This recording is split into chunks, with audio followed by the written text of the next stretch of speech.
Cuomo, and I could pretend to do a lot of jobs. But I know, and I know what I don't know. And I do know how to make government work. I'll hire 5,000 new cops to partner with local community groups and keep our families safe. And we'll get the homeless off the streets and into the help they desperately need. There are a lot of jobs I can't do, but I'm ready to be your mayor on day one. Cuomo.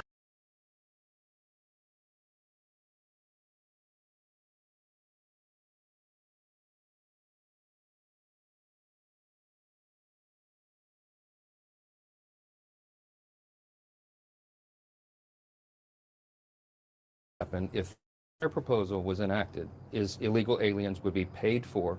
American taxpayers, hard-earned dollars, would be paying for benefits for illegal aliens again. We're not doing that. But it's against federal law for people who are here illegally to get Yes, and that's healthcare. why our reforms are so important to enforce all that. What the important thing to remember is what's happening I didn't see that the tonight. Democratic proposal that people who are here illegally should get No, because they healthcare. don't have the level of specification that we had in our bill. It will unwind that, and all those things that the CBO just verified will be reversed. We can't afford to do that. But you The see my program point, has that been- there's No, I nuance don't in see the your argument point. that you're No. making, right? No, that is a red herring in this debate.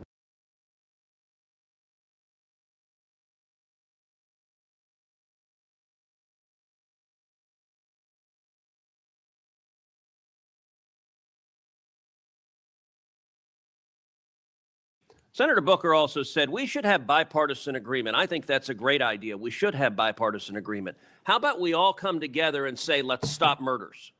How about we all come together and say, let's stop rape? How about we all come together and say, let's stop attacking pedophiles? I want you to look at what happened when the National Guard went to D.C. Robbery fell by 50.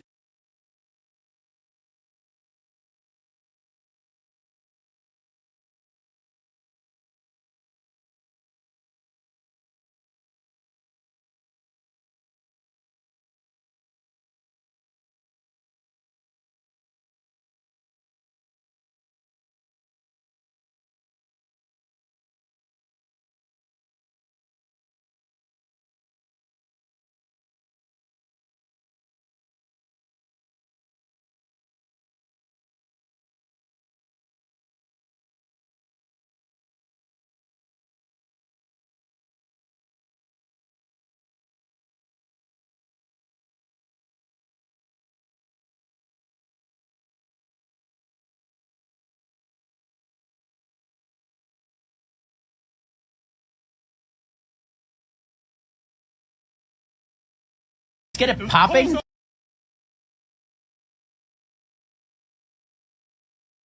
Randomly.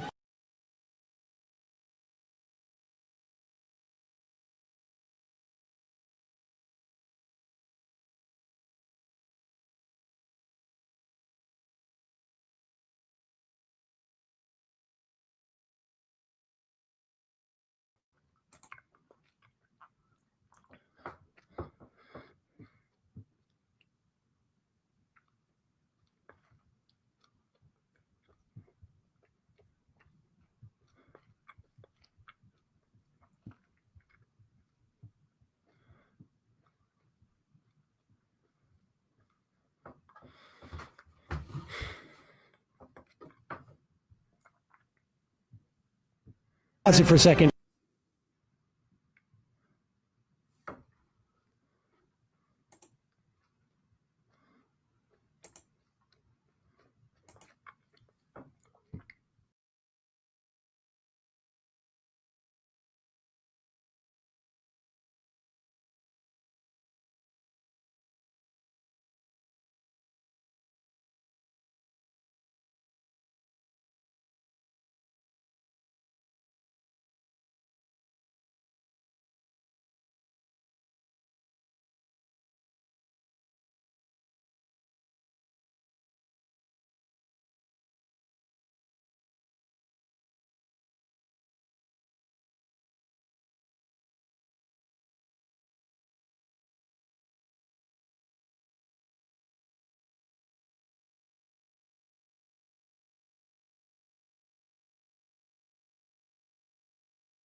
Hello, humans. Sorry for the technical delay there. I'm Dan from the internet. This is your power report for the 2nd of October, 2025. I am Dan, as I just said. Bam and Forrest have been patiently waiting here for me. Yeah, sorry about that. I am still set up, as I've been saying. I feel like it was that clip where it was Fox News and they like cut by accident to Hannity and he was hitting his vape pen.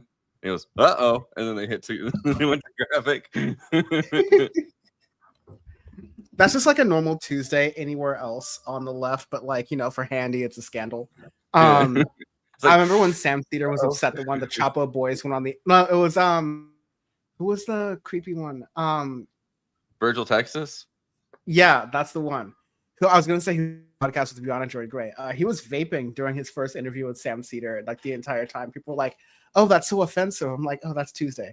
But anyways, Sam Cedar has CBD as his sponsor. It's like that CBD company. You should have just played it off and been like, "Oh, you're smoking what is it, like something like CBD, Sebede?" Right. This week we have government shutdown news on the domestic report. We have bombs and bailouts in the international report. Lots of stuff going on when it comes to Gaza and lots of stuff going on when it comes to Argentina, which was really popping off during the beginning of the week. It seemed to fall off a little bit during the end of the week, but that's why we are here to talk about that.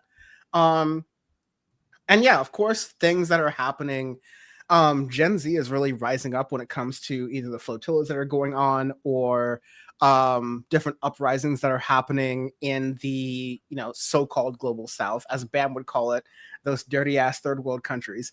And there's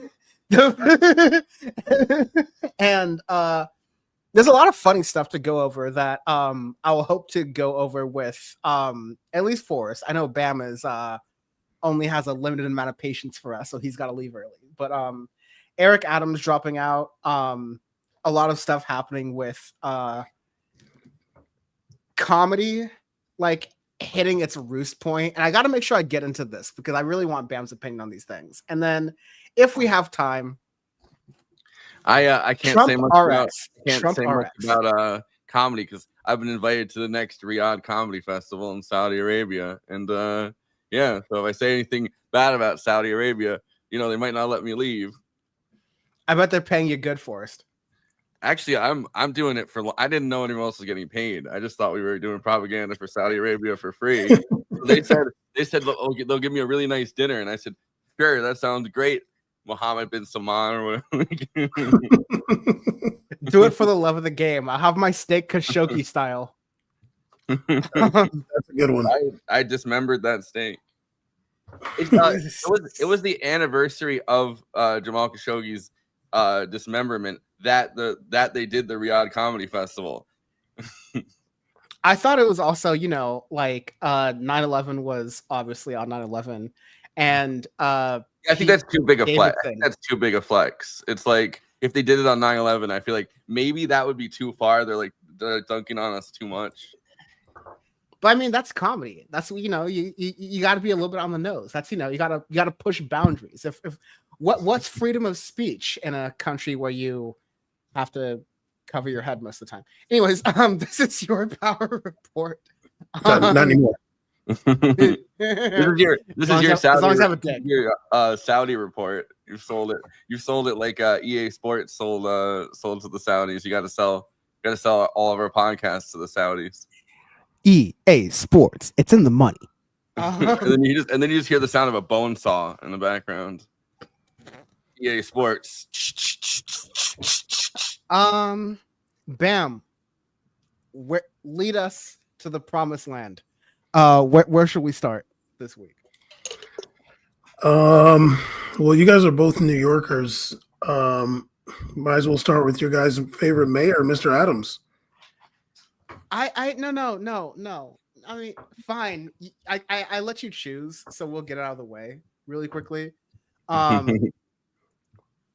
You know, unfortunately, Ray couldn't be on tonight. Ray was going to be, but she had a previous engagement. Also, she's probably not trying to get banned on Twitch again.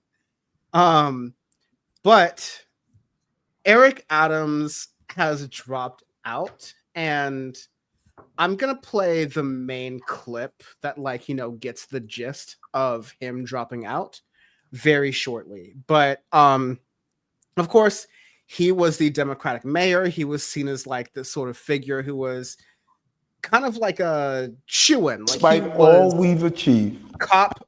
He was cop affiliated. He was also like a Democrat. He was also black. He was also the cop story is crazy because his backstory is that he joined like one of those like behind the scenes like kind of fake black nationalist groups, and his story is that he joined that group and they're with Curtis Lewa. No, it was not the Guardian Angels. He like joined some group and then he claimed. Sorry, if they wear a beret, they all look the same to me. He claimed that he was supposed to be infiltrating the police. He was like that was part of the group. Like they were going to infiltrate the police and then change it from the inside, which just sounds like becoming a cop with extra steps. But like so he said that was his entry to being a cop. That's incredible. Cap. Yeah. Well, everything he says is cap. So I don't know. It's just funny to repeat it, like. So here's his actual announcement of him saying, "Hey, look, I'm throwing in the old towel, if you will. Here's me leaving." Sitting on stairs? What the hell? He's sitting on stairs, and we'll get to we're gonna get to the. Yes, that's the mayor's mansion in New York. He's trying to prove he's lived there. He's trying to prove he's lived there the whole time. He's trying to prove that he's warming it up for Cuomo. But we're gonna get to the photo that is like kind of off kilter to his side down there in just a moment. But I want to play this official announcement because we'll get to the way he walks the set in a moment, and that is just things that make you go, hmm. But anyways, here's his official announcement. It's about 45 seconds. Despite what we've achieved, I cannot continue my election campaign. The constant media speculation about my future and the campaign finance board's decision to withhold millions of dollars have undermined my ability to raise the funds needed for a serious campaign. I hope that over time, New Yorkers will see this city thrive under our leadership, and that policies we put in place should be continued and expanded. I hope you will see that despite the headlines and innuendo, I always put you before me. Despite all... I mean, he always put you before him unless you were not first class tickets on Turkish Airways. I was gonna say he put you before him as long as you was Turkish. As long as you're not Erdogan. Right. So this was all part of a longer, like I want to say 15-minute video that he ended up releasing on his social media. And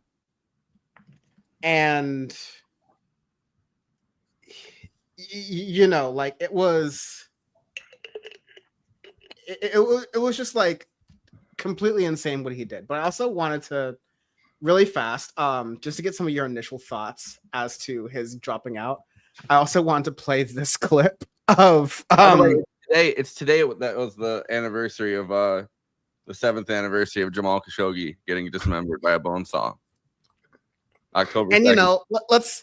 This is the perfect time to play what Eric Adams has to say about the magic of New York and what can happen in New York City and what makes it great. If you had to describe it, and it's tough to do, in one word, what would that word be, and tell me why? New York. This is a place where every day you wake up, you could experience everything from a plane crashing into our trade center to a person who's celebrating a new business that's open. This is a very, very complicated city, and that's why it's the greatest city on the Wait, the best part, he said it's the greatest city on the globe. On the globe? On the globe. Also Khashoggi was killed in in Turkey in the Saudi embassy. So Eric, where were you, buddy?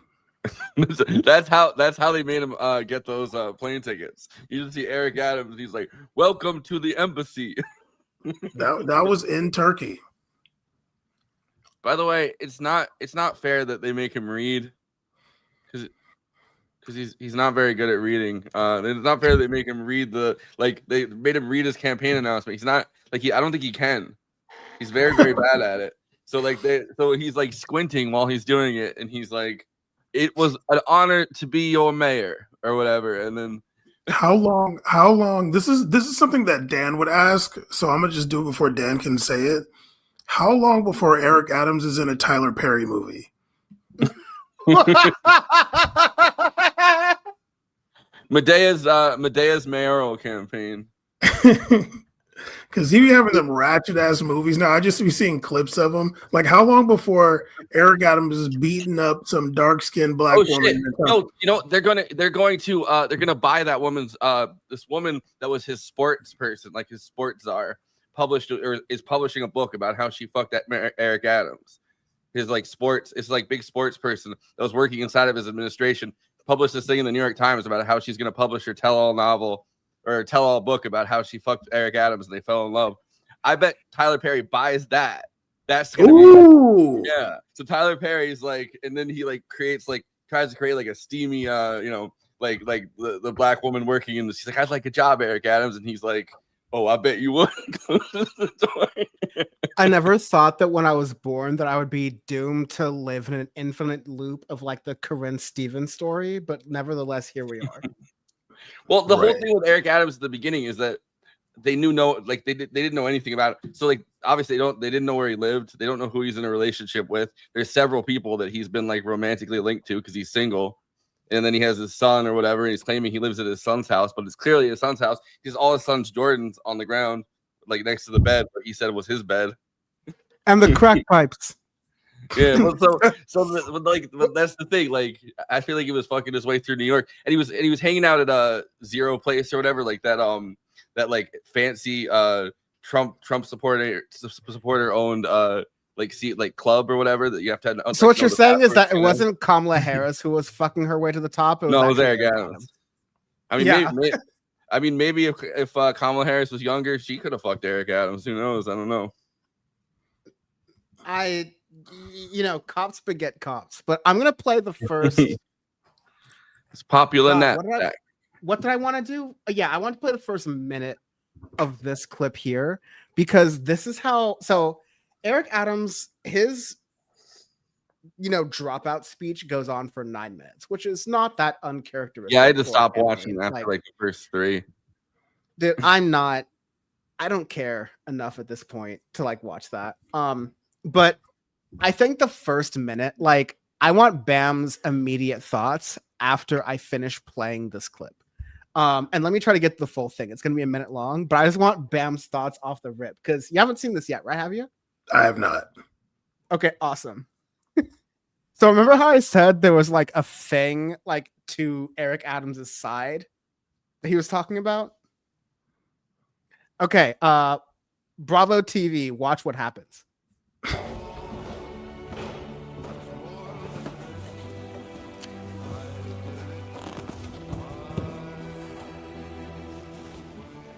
I didn't add the music. Nearly 4 years ago, Gracie Mansion became my home. Who would have thought that a kid from South Jamaica, Queens, growing up with learning disabilities could one day become the mayor of the greatest city in the world? I cannot thank my mother enough for instilling in me the values she lived by. I hope every parent can use my life as an example for their child during challenging moments. Only in America can a story like this be told. When I was elected to serve as your mayor, I said these. So that's this whole thing. It's I am here with my mother as a photo, and I'm I'm they black, turned my mother I'm disabled, I'm gay, I'm trans, I'm Literally. Jewish, I'm Turkish. You know, he's doing the Andrew Cuomo thing, but in an Eric Adams way. Like, it's kind of amazing.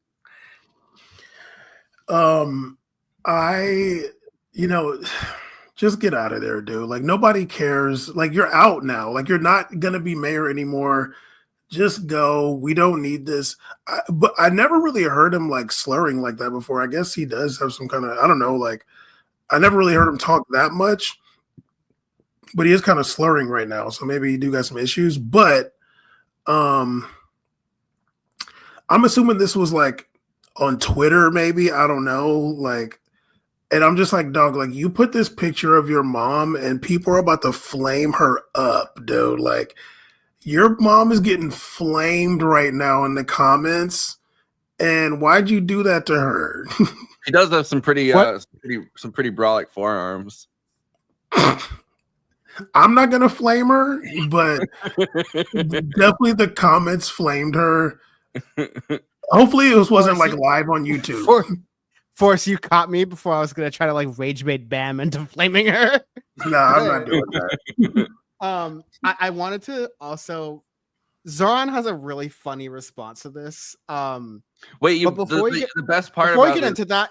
The best part about this video is right before that, right after this part, he says, "I hope my story, you could tell your kids about it so that they can."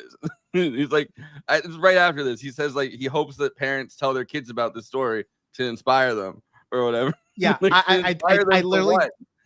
This is the most boring person ever, but yeah, like. Literally right after this, he's like, hopefully one day the story of Eric Adams, you know, like Jay-Z's famous song, The Story of OJ. Like, hopefully this inspires kids out there. I did want to play. Can take bribes from the lifetime president of Turkey. I did want to play two of the hits because of course, Forrest, you introduced us to some of the best moments of Eric Adams here. I can't see what you're gonna play without laughing every single time. It's okay. I've got one here. Yeah. By the way, Zero Bond. I was trying to think of the Zero Bond as the place that he was constantly trying to go at 2 a.m. And the guy ended up not talking to him because he was a Trump supporter. He didn't like that New York had a sanctuary city policy. And that's probably why, but he put the guy from Zero Bond on the MetLife board. Yeah, the same way Obama put people from Citigroup on his cabinet during the financial crisis. But at least like you put people from Citigroup, it's like, all right, that's like normal corruption. I feel like putting the guy on the Met board from like your favorite that has no experience, no kind of like, no story or anything, like that guy who's like a Trump supporter, putting him on the Met board is like, I don't know. That's like a level of just gaudy that you don't see too much these days. We'll play this. I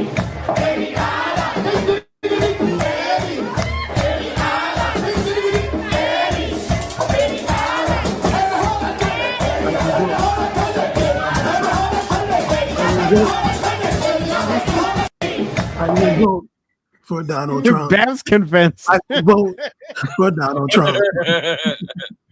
I think for Donald Trump. I don't want to get that stuck in my head. Those guys did rock that I will vote for Donald Trump song. Donald Trump. But I like I forgot what I was gonna say there. Oh, it reminds me of when he went to the Dominican Day parade and he said, I must be Dominican because I just enjoyed myself at that parade so much. He kind of looked Dominican, shit. Yeah. Me in September. That's funny. Also, I couldn't find, unfortunately, I don't have like my God computer with me, so I couldn't get to the Power Report Disney Vault. And so I couldn't get to the clips where Ray, Forrest, and I were laughing at the original apartment tour that Eric Adams did. Wait, but I did. Have you seen that video? Were you on? I don't think you were on when we did it. It's okay. It's okay. Yeah, you've seen it before. It's okay. We're gonna play a little piece of it here. But it's just It's incredible. Could be hidden. A small caliber weapon could be hidden inside a jewelry box. Look at the various colognes and perfumes and photos and pictures. You should always, when your child brings in his popular knapsack with many different locations, look through it to see what exactly is your child carrying in addition to a book. Something simple as a crack pipe, a used crack pipe. Could he have found it on the street? That's quite possible. But this is a discussion piece where you should start speaking with him to find out what is he doing with it. And the whole use of drugs. This invokes conversation. Look at picture frames and behind them, cameras. Try to determine what's taking place. Behind a picture frame, you can find bullets. What does that mean to find bullets? Does it mean your child is carrying a gun? No. Where there's smoke, there's possible fire. Where there's a bullet, there's possibly a gun. You should engage in the conversation and find out what are they doing with the item, and this empowers the parents. Look at all the items inside the room and feel around and see what's the possibility. Something simple as a baby doll. Could be just a baby doll, but also it could be a place where you can secrete or hide drugs. Run your hands over the pillows and see if you feel anything that's unusual. Like a pillow like this with a button is a perfect invitation to hide something. And I felt something bumpy. I would reach in, see what it is. This one could be hidden inside a pillow, a gun. Maybe something that you have. I felt something bumpy. I like, yeah, maybe it's a crack pipe. Also, the music in the background, is just. I think it was Jesus and Mero that made this joke, but they said like the music gets louder and louder as the video editor finds out like, oh shit, there's no way to save this, so he just decides to turn up the music louder and louder throughout it, so that it's like maybe I can drown out some of the craziness that's coming out. Also, like in today's day and age, are you tripping that hard if your kid's got a revolver? Like, your kid's only doing something if they got a switch or like a AR-15. Like, that's when you need to worry. But a fucking 6-shooter revolver, like not even like a 38 snub. This is like a little bullshit pea shooter. I'd be like, yeah, just keep that. You're good. It's like. He also says later on that like. He's like, let me show. He's like, a kid could get the gun. Let me show you what a kid would do with a gun. And he like points at himself. Like, unless you see your kid coming home wearing zoot suits, I don't think you have to worry about a revolver. Nah, see, everybody, put your hands up in the club. See, and it's like, oh, I should have talked to my kid. Also, like, did Eric get on that big Ozempic? Because he was looking chunky back then, and he's looking fit these days. Yeah, I mean. I think it was like I feel like it was a little bit before it was like between when he was a state senator and when he became mayor, because he's been state senator. He's doing Pete Hegseth's presidential fitness challenge. maybe they're like, all right, look, we'll put you in the fitness challenge, and then you're gonna be our ambassador to Saudi Arabia. I mean, they said Saudi Arabia first, but I feel like maybe he held out for ambassador of Turkey. who is those are cushy jobs. Turkey's a good one, dude. Like, that's a good one. It's NATO. You know, a lot of trafficking goes on Turkey. Right now, the ambassador to Turkey is that Tom Barrett guy. That's also the one that handles Syria, Lebanon. Like, they could throw that to Eric Adams. Maybe. That guy has like 6 jobs. He was the one that was talking to the Lebanese government because he's Lebanese about Hezbollah or whatever. Like, he was just there. Bam, I threw this segment to you, so I'll give it to you to close it out. This is Eric Adams. This is Zoran Mamdani. This is how it's going. I'll say this. Where I'm currently at right now, the elevator is out, and it's a very tall building. And someone came up the stairs to the very top floor and then work their way down to drop Zoran Mamdani literature in every single door in my building. And I live in one of the areas that was like, leaning Mamdani, but Cuomo ended up actually winning this area that I'm in right now. So I think the ground game is there.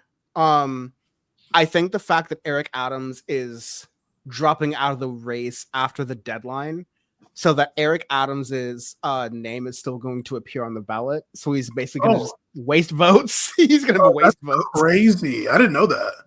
Yeah, he Yeah, did that, so- and that one guy that has like 6 voters voting for him, like Jim Walden or something, that's like his one thing that he cares about in life is like destroying Zoran. He dropped out and made like a whole long statement about it, and it's like, dude, 6 people are gonna vote for you. Like, what are you doing?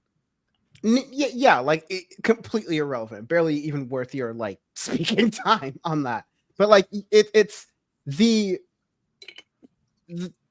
deadline's already passed. If anyone wants to drop out, Donald Trump's been doing this like fake strong arm thing, saying, "Oh, we gotta do whatever we can to make sure Zoran doesn't win, or else I'm going to step in." Which, whatever, nigga. Like like that's my ultimate opinion on that. But Zoran is. I'm sure the people of New York City would love it if Donald Trump stepped in. They love Donald Trump in New York City. He's the GOAT. Listen, my beloved Lord and Savior Donald Trump. Actually, if I could, sorry, the official Power Report catchphrase is of course, as we know, show, and that is what happened in the news. Thank you, President Trump. Can we hear that again? Thank you, President Trump. There we go. And so, President Trump, please, if you leave New York from democratic socialism and publicly endorse Andrew Cuomo for the next mayor of New York, I think that would save New York from socialism. That would save New York from, dare I say it, that would save New York from communism. My dear Lord. Thank you, President Trump. Thank you, President Trump. And you know what? If you do that, President Trump. Thank you, President Trump. If you're able to do that, then I might stand up in the name of Donald Trump and in the defense of Donald Trump and in Pete Hegseth's honor. And I might just stand up now and I'm going to buy some mother F bleep guns. I will say this though. I think that somebody like Eric Adams has a plan for Zoran winning, because for sure he wants to be mayor again, but he's like wildly unpopular, and that can Eric's happen. done. I mean, I want to stop you, but Eric's done. No, for sure he's done right now, but I think what he wants to do, because it's like the oldest trick in the book in politics, especially, is like the other guy gets in office and you just point out whatever could be potentially conceived as a failure. Like you just, he gets on TikTok or whatever, and he's just like, "Oh, look, there's a rat still. We still got rats. I thought he was going to get rid of the rats." No, like, listen, I agree with you in that, yes, that's going to happen. Like I've been saying on this show already that Zoran Mamdani's best days of his life are behind him. The best day of his life was when he ran that primary. Every day after this is going to be increasingly worse, even if he wins, and especially if he wins. Because being the mayor of New York is one of the top 20 worst jobs on earth. Honestly. Yeah. Because like you're just blamed for everything, regardless if it's your fault or not. And like I think Zoran can still win the election to that, but he's going to, and he and his political project and whatever that represents, which is why I don't agree with us taking too much stock into all this. It's going to have to carry that weight, and it's just only downhill from here. It's only scandal from here. They're already trying to hit him with like, "Oh, you're pro,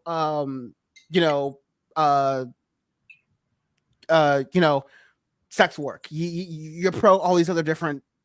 Yeah, but I mean, props to him for not backing down on that one.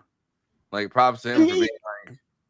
But you're already saying the left, like, "Oh, he's already kowtowing, and he's like, about already what? stepping back from."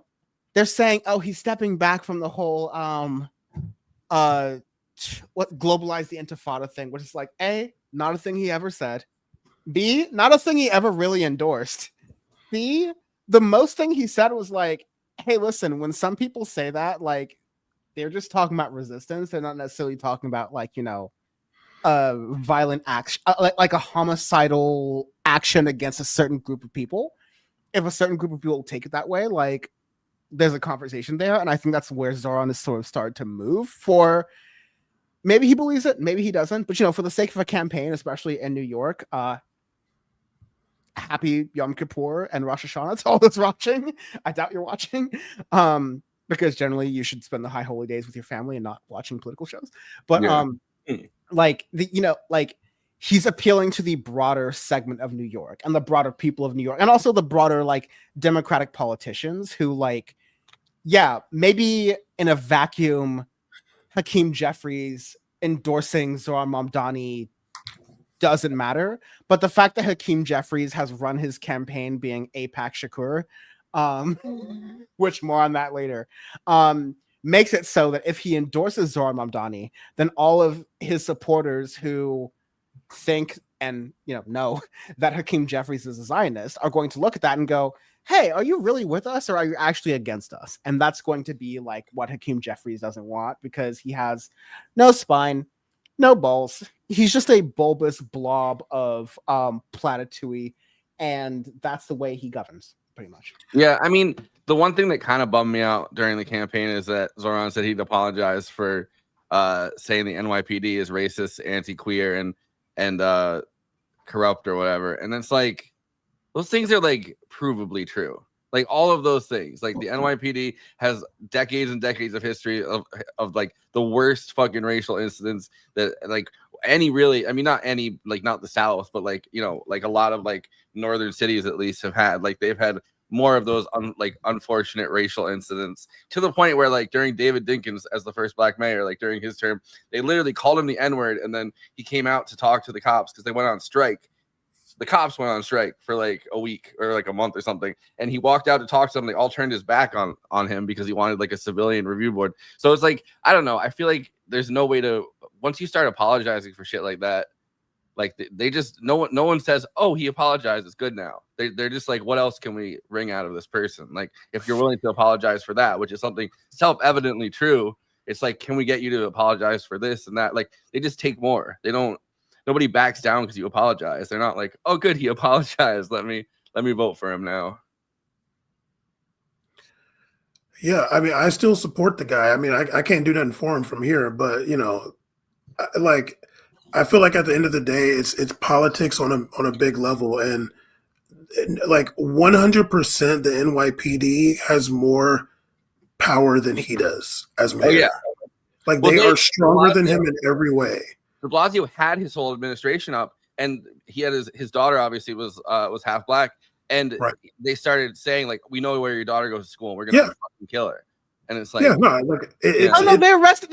arrested his daughter during the Black Lives Matter protests. Yeah, and they turned their back on him too. So I think on some level, I mean, this is really an issue about policing than it is politics. The police just have too much power, and I don't expect him to I'm not looking at him as some freaking sacrificial lamb freedom fighter. At the end of the day, you got to have some level of self-preservation. So if you need to apologize for some shit, go for it. I think his big thing, I saw him on MSNBC not that long ago, a few days ago or something, and the thing that he kept on bringing up is affordability. He's the affordability candidate. So I feel he's the young version of the rent is too damn high guy, and I think that's a good thing. Right. And that's the thing. It's I just hope that there is a material difference in affordability while he's mayor. Yeah. I don't know how he's going to be able to do that, but I hope he's able to do that, because he's talking it up a lot. And if people don't see it a lot, then you're making everybody, that's it for any freaking socialist type for 40 years. Yeah, I mean, I agree with that. I think that it's very hard as a New York mayor. I've kind of felt I don't know, I definitely support Zoran. I'm not saying that I don't. That was just something that I was come on, man.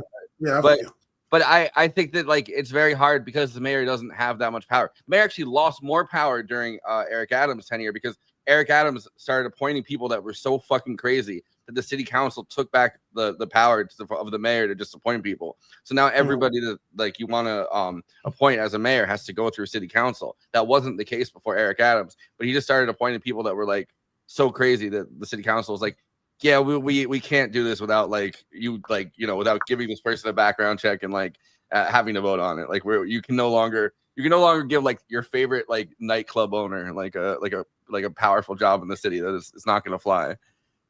But like that's already power that like the only thing that he really has the power to raise is the mayor, right? Like you have the power to raise real estate taxes or like anything with like residential taxes, and you have the power to raise sales tax.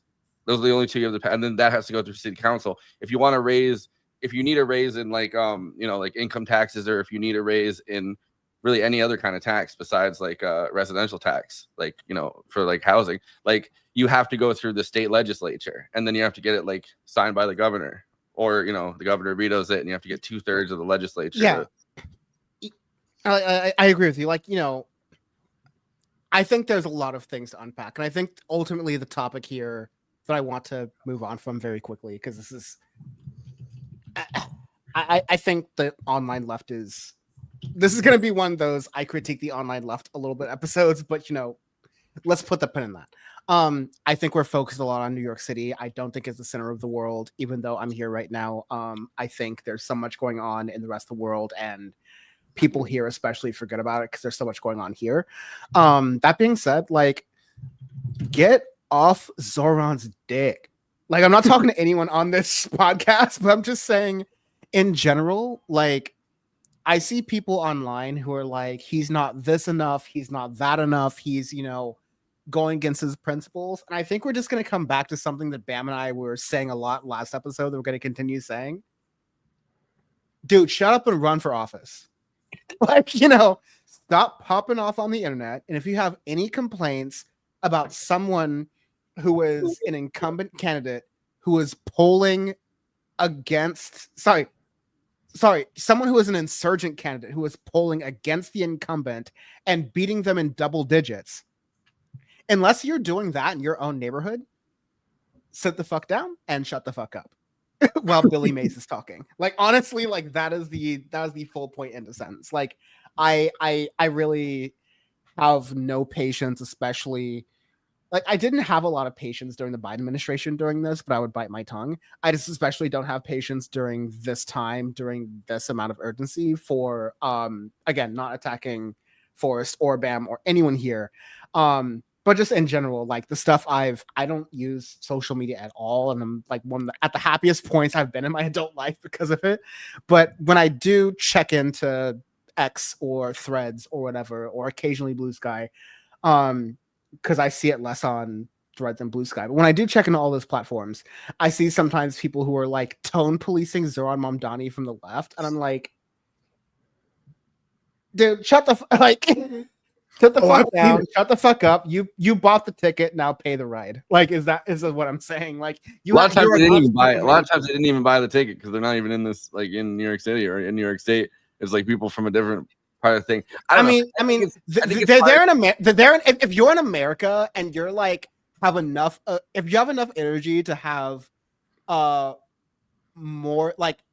more than 10,000 posts on any social media platform or all of social media platforms combined, if you have that kind of energy and you have not run for office, even if you attempted and massively failed, I respect that. But if you have that kind of energy and you haven't run for office and all you do is like repost clips on social media and throw out takes, like, eat a dick.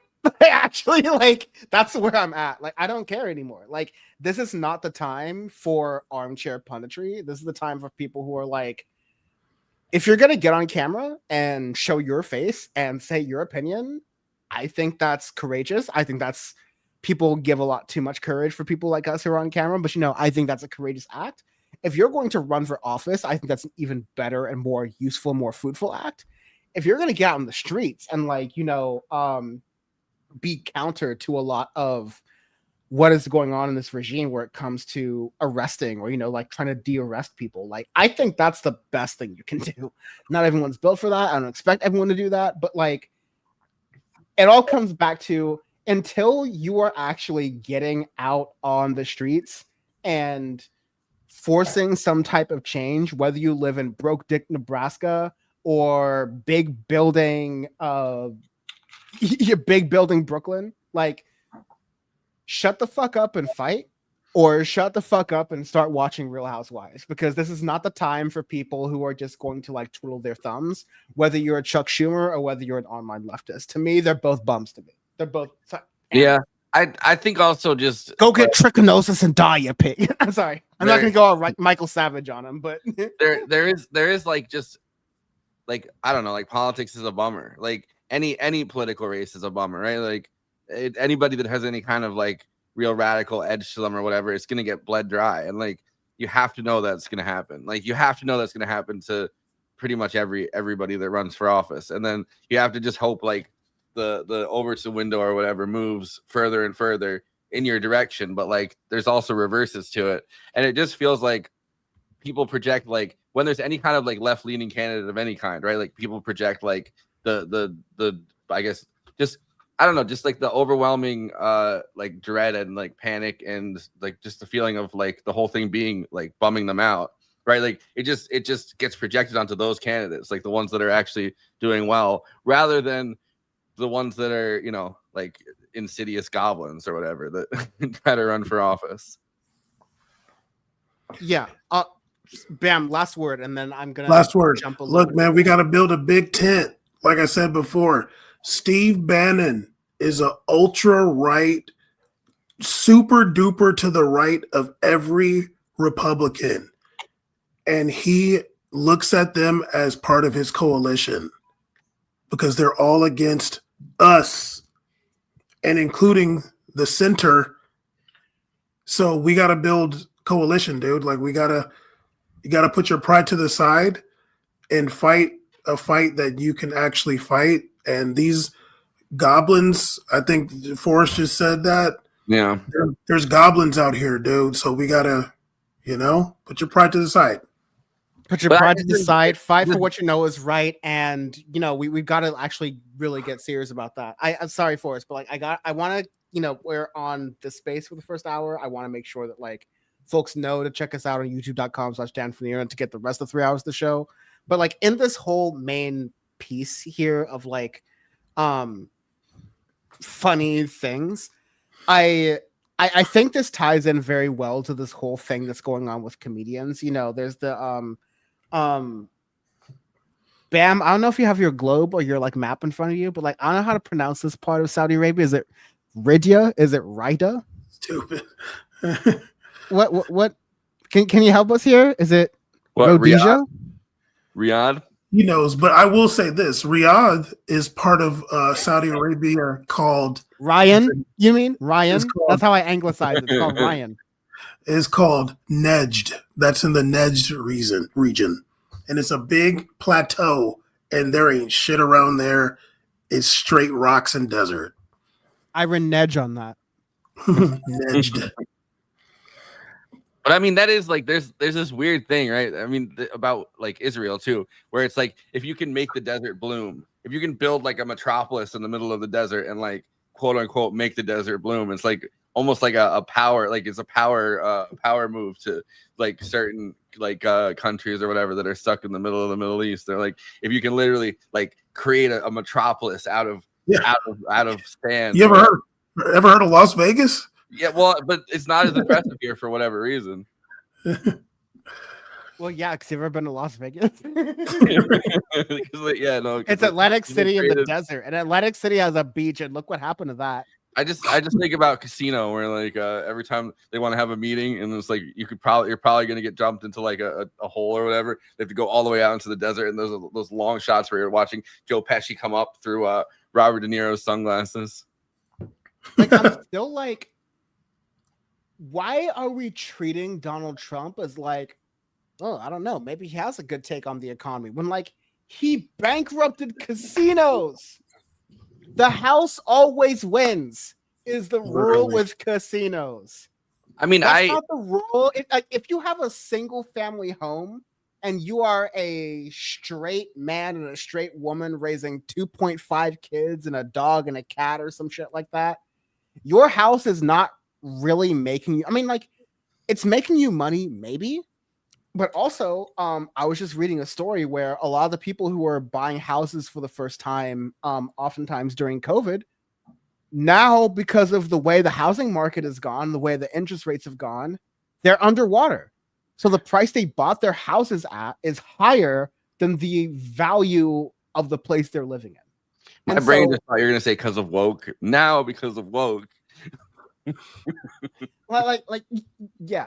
And if only there weren't fatties living in those houses, and if only they can do their push-ups and sit-ups and the presidential fitness challenge, then maybe we'd be in a better spot. But it's a broader failure of systems that brings us to this point that I think we're kind of getting to here. But also, I do want to focus on this this comedy thing. I've kind of said this in a different point, but people are upset that a bunch of comedians are playing this comedy festival in Saudi Arabia. In the city of Rhodesia, right? Rhodesia City. Yeah, I refuse to say the name of it because they behead people. But if you go there, the main point is that the Saudi embassy. I think the main point has been said. I don't think this point has been made the most eloquently because not every comedian has been both perfectly on this, but most of these comedians are the people who have been complaining that in America they are being chastised for their freedom of speech. And not only are they being paid 6-figure, 7-figure salaries, some of them even 8-figure salaries to be able to do year-long tours around the country, spending an hour and a half of time talking, and for some reason they can make not just a living off of that, but a top 10% of the country income yearly living off of that. But they somehow complain that they're the ones who are being marginalized and downtrodden. They're now going to Saudi Arabia, a place where Tim Dillon or Tom Dillon, one of those right-wing comedians, was about to go there, and he was being said okay, no, you can't actually go there because you made some jokes in jest about did you see the video? Sorry, we're really close at time. I want to get Bam's thoughts on this, but I just think it's funny how all these comedians have done this big free speech bit, and then a lot of these comedians are going to a place like Saudi Arabia where they're not allowed to do free speech, and then secondarily, I think it's funny how a lot of people are surprised that a lot of the comedians that they follow don't have values. When I think at top level, we've been putting comedians on a pedestal that they don't belong on. And that is a fundamental issue that we need to unpack, because the only reason that these comedians have been able to be oh, we're the true truth tellers is because Joe Rogan thinks that he's George Carlin. And in reality, the guy who crawls on a stool and humps it is nowhere near the guy who said it's a big club but you ain't in it. Bam, I want to get your thoughts really fast, and then Forrest after that. Yeah, exactly what you said about comedians being put on some level. It's funny because Dave Chappelle made that joke about Ja Rule, not wanting to hear Ja Rule's opinion. It's we don't hear your opinion either, dude. You're not smarter than Ja Rule for why? Just because you talk instead of freaking sing the song? These guys are looked at because they're funny, and when they get on interviews, they know how to make themselves sound like they're intelligent, but it's these dudes ain't never read a book. They're really just out there for the big payday. And sorry, if I can personify exactly what you're talking about as one person, it's Stephen A. Smith. Right. So yeah, they're gonna go do this comedy festival. I was trying to look to see what date it is actually. Oh, October 9th. Oh, it's wait, what? Oh, I guess it already started September 26th. No. There will be artists who are performing on October 7th in Saudi. Oh yeah. How much you want to bet one of those artists is I'd like to take a minute to just say free the hostages. And, they better not. Oh yeah, they better say free the hostages. You can't even like you can't even have like Palestine flags in Saudi Arabia like that. Yeah. Oh yeah, you can say free the hostages. If you're saying free Palestine and you're saying how much you want to bet, I'll take whatever is the opposite of what you're talking about, and I'm gonna put my life savings into that joint. You gotta be like Ryan from The Office or whatever, who's like, he's gonna be like, I just want to take this moment to say free the hostages, all the hostages on both sides. Okay, this is the last thing I'll say, because this is what's gonna happen. A lot of these guys are gonna go. They're gonna make their jokes. They're gonna make sure they say the stuff they weren't supposed to say while they're there. They're gonna come back here and make those jokes one time, and then they're gonna stop. They're gonna stop. They're gonna get that email. They're gonna get that freaking something that says, "Buddy, don't play." You want to know why? And Bam, you're right, but here's the deal. Like, I don't think they're gonna make that joke over there. I think they might. No, they're not. They might do that thing. They're gonna come over here. They're gonna say that joke, and then Donald Trump is gonna be like, "Hey, I let you guys. We got to deal with them, right? We love. Let you guys go over to. I don't think you properly see my thumbs under my armpits here for how much I'm doing the huckster shyster voice, but we loves us some Saudis here in Trump's America, right? I let you guys go over to Saudi Arabia, and you come back and make a joke about me. I did everything right, and you embarrassed me. That's gonna be Trump, dude.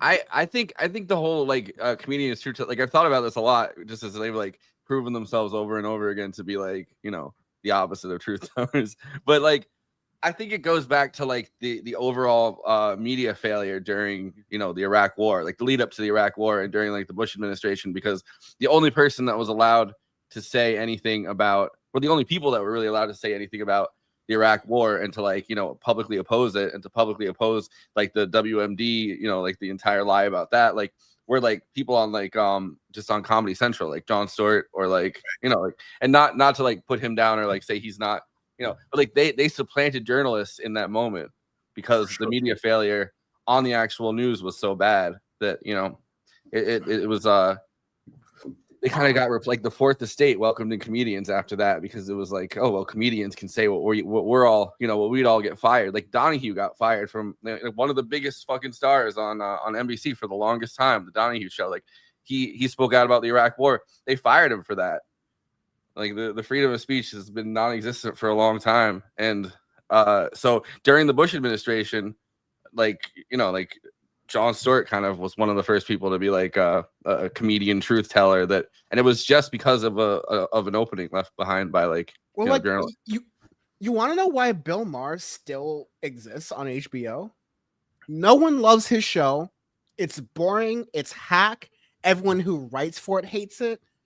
The writers hate it. The staff hates it. Half the audience has to be told with a sign that flashes off camera to applaud. They do that shit on TV in the 80s. Late night shows technically have that, but people laugh in late night audiences, whether it's Colbert or Kimmel or whatever, because they're at least kind of funny sometimes. They laugh naturally. Bill Maher is so unfunny that the directors need to come out in front of the stage and be like, "Hey, please laugh." Bill Maher fucking sucks. You want to know the only reason Bill Maher is unfireable? Because after 9/11, Bill Maher made the first anti-America 9/11 joke that was "Hey, listen, it takes some balls to fly a plane into the World Trade Center," and that was way too far for America at that time. And he was canceled by let me check. I'm sorry, Forrest. Let me check. Yeah. He was canceled by the American Broadcast Corporation, ABC. It wasn't even him that did that. Dinesh D'Souza was on Politically Incorrect and was the one that said the thing about how it's actually brave to fly a plane into the World Trade Center. It's not. And Bill Maher just agreed with that statement. So he wasn't even the one that made the original comment. It was Bill Maher got Kimmeled. Yeah, it was Democrats are the real racists. Dinesh D'Souza, because everyone's saying that Kimmel politicized it by saying, "Oh, Republicans spent the entire weekend hoping that it wasn't one of their people, when it was the mayor of Utah who stood up on a podium and said, yo, I was praying last night hoping it wasn't one of us. Right. And so like, I say all that to say that, like, you know, I think Force adds great context there, but Bill Maher has his position because Bill Maher went through all of that very publicly and made a big stink about it very publicly and said, hey, listen, if you cancel me for what I say, I'm just going to get worse. And he kind of got grandfathered into HBO because of that. And so people know, like, whoever made that decision at HBO has retired and or died. Yeah. Whoever made that decision to first hire HBO based on this pretext. But that person left a note to the successor, and that person passed it down, and it's been since going down to say, like, hey, you don't fire Bill Maher, because the whole reason we hired him was because he couldn't say what he wanted to say on network TV. So, like, that is all the pretext to say that, you know, just like Forrest said, there's comparisons to Kimmel. There's comparisons to Stephen Colbert. There's so many comparisons to what's going on here, but the ultimate reality is when patriots come together and they're like, regardless of who you agree with or who you disagree with, we have to stand by certain values and we have to stand by the flag. Like, it's the oldest trick in the book. When the left and the right finally agree with something, you're getting fucked. That's the only option that's coming out with that. And so this whole sort of like, when the left and the right come together and say, can't we all just agree that Robert E. Lee was just very passionate about states' rights? Like, we're fucked. Like, that's we lost the game. We lost the plot. It was 107. I mean, like, I don't know, like 1.7 million people canceled their Disney Plus subscriptions over Kimmel. So they're like, it's real, like that's real numbers. Like, that's not like, you know, like, that's crazy. Yeah. And I guarantee you it wasn't all, you know, just libtards doing that. Like, I feel like, you know, free speech does transcend to some degree, even if it doesn't feel that way in the moment, or like on Twitter where it's like bots telling you, you know, like there's consequence culture. It's like not for being a bot, I guess, but like I said during the Milo Yiannopoulos thing that, like, freedom of speech does not mean freedom from consequences. And I hate that, like, the right wing is now using that when they said that, oh, no matter how white supremacist and Nazi the opinion that we have is, we have the right to say it because that's free speech in America. And then you're like, my grandpa fought in a war to delete people like you. And then when you say that, like, now all of a sudden it's your speech that needs to be canceled. It's your speech that needs to be gotten rid of. It's like, okay, well, my patriotism is that, like, we don't like fascists. Like, we are, some might say, anti-fascists. Because in World War II, Germany was fascist. And America, Japan was. Listen, I'm flattening this. I agree with what you're about to say, but, like, you know, that's I've just always had like an aversion to, like, getting people like I've always felt like getting people fired is like a line for me, just because, I mean, unless they do something truly, like, heinous and unsafe to the point where you're like, yeah, I don't trust that this person can adequately do this job. So here's the original sin. The original sin is that one white lady who, like, made a black joke as she was flying to Africa, and, like, she tweeted the joke and got on the plane. And by the time she got off the plane, she was like a social media sensation and she got fired. Like, that is the original sin that right wingers believe. I forget the joke. And, like, it's so irrelevant. Like, I know. That's what white people believe was chattel slavery. Yeah. In the 2010s. Yeah. That's what they believe is, like, okay, this allows us to say the phrase reverse racism with a straight face. That if a lily white woman can get canceled for making a joke about, like, you know, dirty Africans getting AIDS or whatever. I'm not even sure if that's exactly the joke. I think it was, but I'm also not very off, right? Like, you know, just because a lily white woman can make a joke about, Africans getting AIDS maybe, and, like can get off a plane and lose her disagree with that. I'm like, hey man, like, listen, ultimately, no skin off my ass, but I think it's like net better for the world, like N plus 0.1 better for the world if that woman who was in a role that might possibly be servicing people of color, like if that woman's not there, that might be helpful.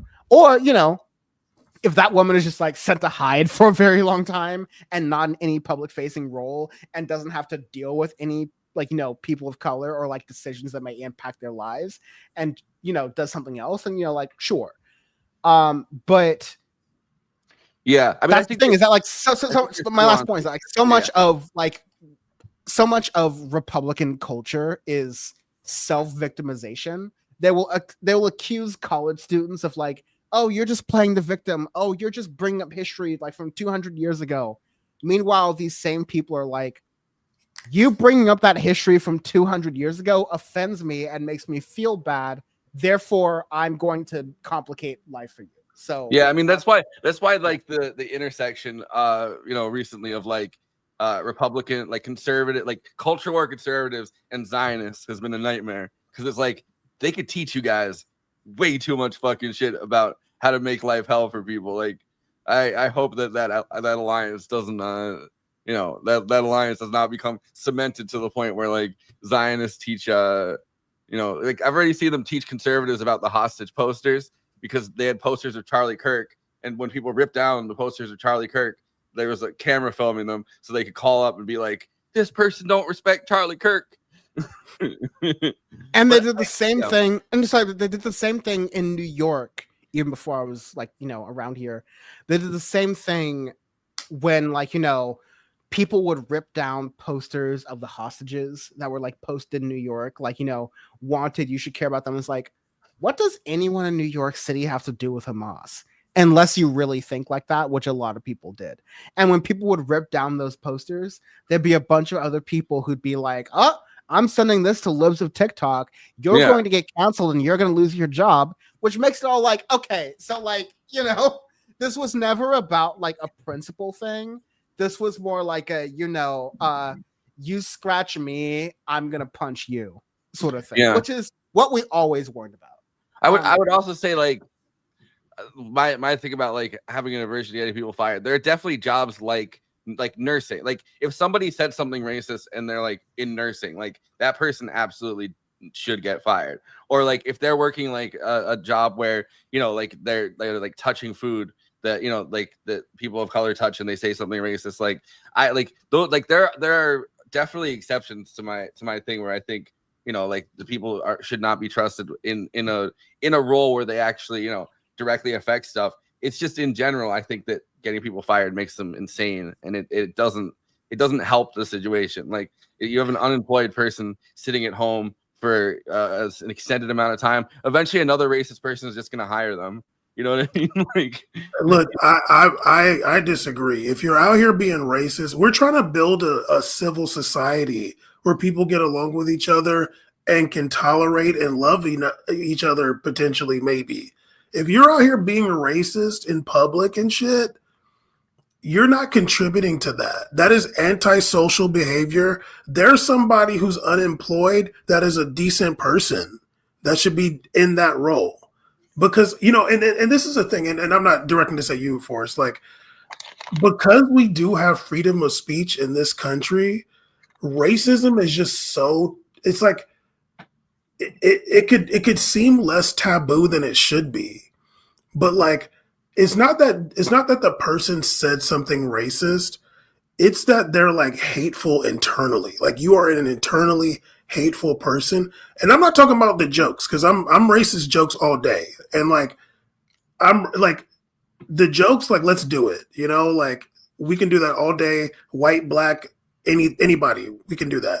But when somebody's like dead ass, it's like, no, dude, like I think that when you're, and not just racism, if you're sexist, you say anything, homophobic, sexist, racist, whatever, I think that you are actively trying to reject yourself from society.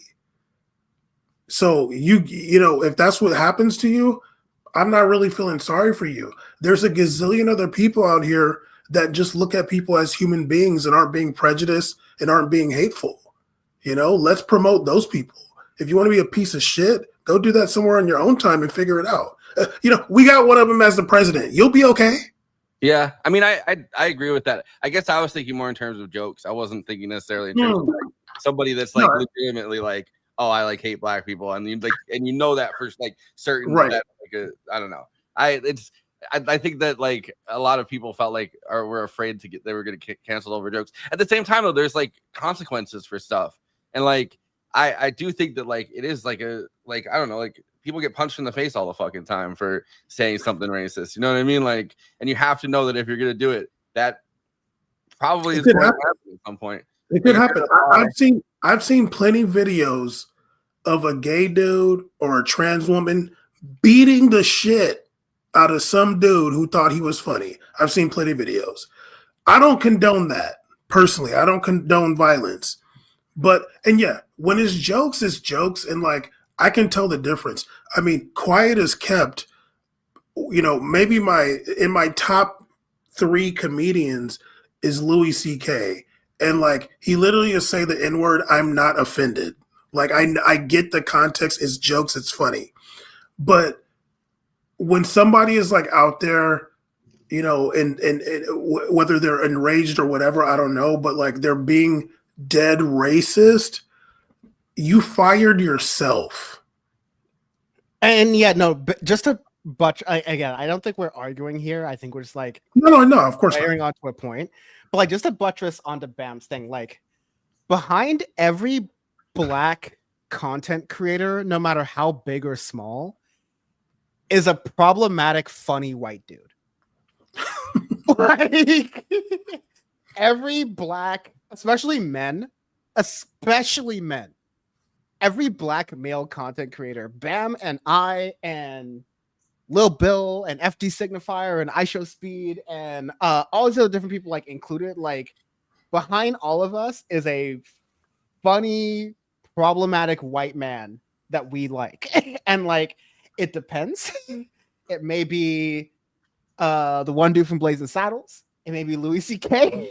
It may be for me, it's Jim Jeffries. You know, he will be in Saudi Arabia. He will be in Saudi Arabia. Wait, is Jim Jeffries going to Saudi Arabia? Damn. I was about to shout out Bill Burr, who's definitely going to Saudi Arabia. And he'll be there. And that's the thing is I was gonna be like, you know, I want to wrap this up because like I didn't want to spend this much time in this segment at all. But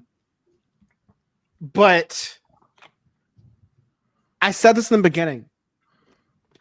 And I've said this on the music podcast Audio Faced. I think I've even said this on Movie Night Extravaganza, but like reject false icons. I've never been someone who's been into celebrities or has looked to a celebrity for morality, whether it's the character they're playing or how they talk about that character in promotional interviews for the film that they're playing in and making millions of dollars off of, right? Like, I don't give a fuck. Like, just because you happen to be rich and famous does not mean your opinion is justified. Just because you're a political scholar doesn't mean your opinion is justified. Like an old head joke on Power Report is me making fun of Francis Fukuyama. All right. Like not necessarily a famous person unless you're a political scholar, in which case, you know, he's a fucking dope. So like all of that stands out there. But to what Bam was saying, there's a thing you can tell as someone who's from a marginalized group when someone who is making a joke with you versus someone who's making a joke at you or towards you. And it's like it's not even one of those like Supreme Court like choreography, you know it when you see it type of things. It's like no, like there's a mathematical equation that I can show you to very clearly describe when it's appreciation versus when it's appropriation. And so ultimately, but because of that, like, you know, comedians are not versed in political science. Comedians are not versed in political economy. We shouldn't expect them to be. We should expect them to make funny jokes. But I I've been consistent. My main annoying thing with not cancel culture, but like comedians that are of this cancel culture ilk of the past since 2015, like the Rogan sphere, is just like, you're not funny. Like, you just suck. Like, you just like get better jokes. If all of you are gonna make the same joke that you can't call women broads and that you can't say the N-word even if you're, listening to a Childish Gambino song, like, these jokes have been made already. Whether they're offensive or not is almost not the point at this point. You're hack because you keep making the same jokes. I wish you had not to be funny, Dennis but to Prager, appeal to like the culture. I wish you had the Dennis Prager drop where he's like, "You're not allowed to say the N-word anymore. That's disgraceful." I think it's the next best thing that I do have will not allow you to say the N-word anymore. It's the one word you're not. The next best thing that I do have is Glenn Beck going, My N-word. My N-word. Let me find the Dennis Prager one. So funny. And that's the thing too. Like, I definitely won't be able to play it, but like, bam, last word. And that's the thing too. It's like when those comedians and stuff are like, "Oh, you're not allowed to do this. Not you're allowed." It's like you're like, that's the thing. It's like, no, you are. You can say whatever you want. Get up there and say it if you're really about it. If someone is on air on TV saying you're not allowed to say X, you're allowed to say X. Yeah, because no one on TV, like, if it was just the slurs, like, if it was like, let's just go extreme. If it was just the slurs, like, I know we can all imagine Jesse Waters being like, well, in defense of slurs, like, right? But like, there is a line for their right-wing audience where like even the boomers know you're not supposed to say a certain word, and they're supposed to feel bashful when you do, or at least supposed to feel embarrassed. That's the social cue they've gotten. And yeah, like, a lot of comedy just doesn't really meet that. But I want to wait. One of my bedrock principles: just bring back shame. I feel like there's a lot that you could, like, if you bring back shame, and if people felt ashamed at shit that they were doing, I feel like you could correct a lot of antisocial behavior. I feel like taking shame away. How do we bring back shame though? Because I think shame has to be like put on. Like, I think.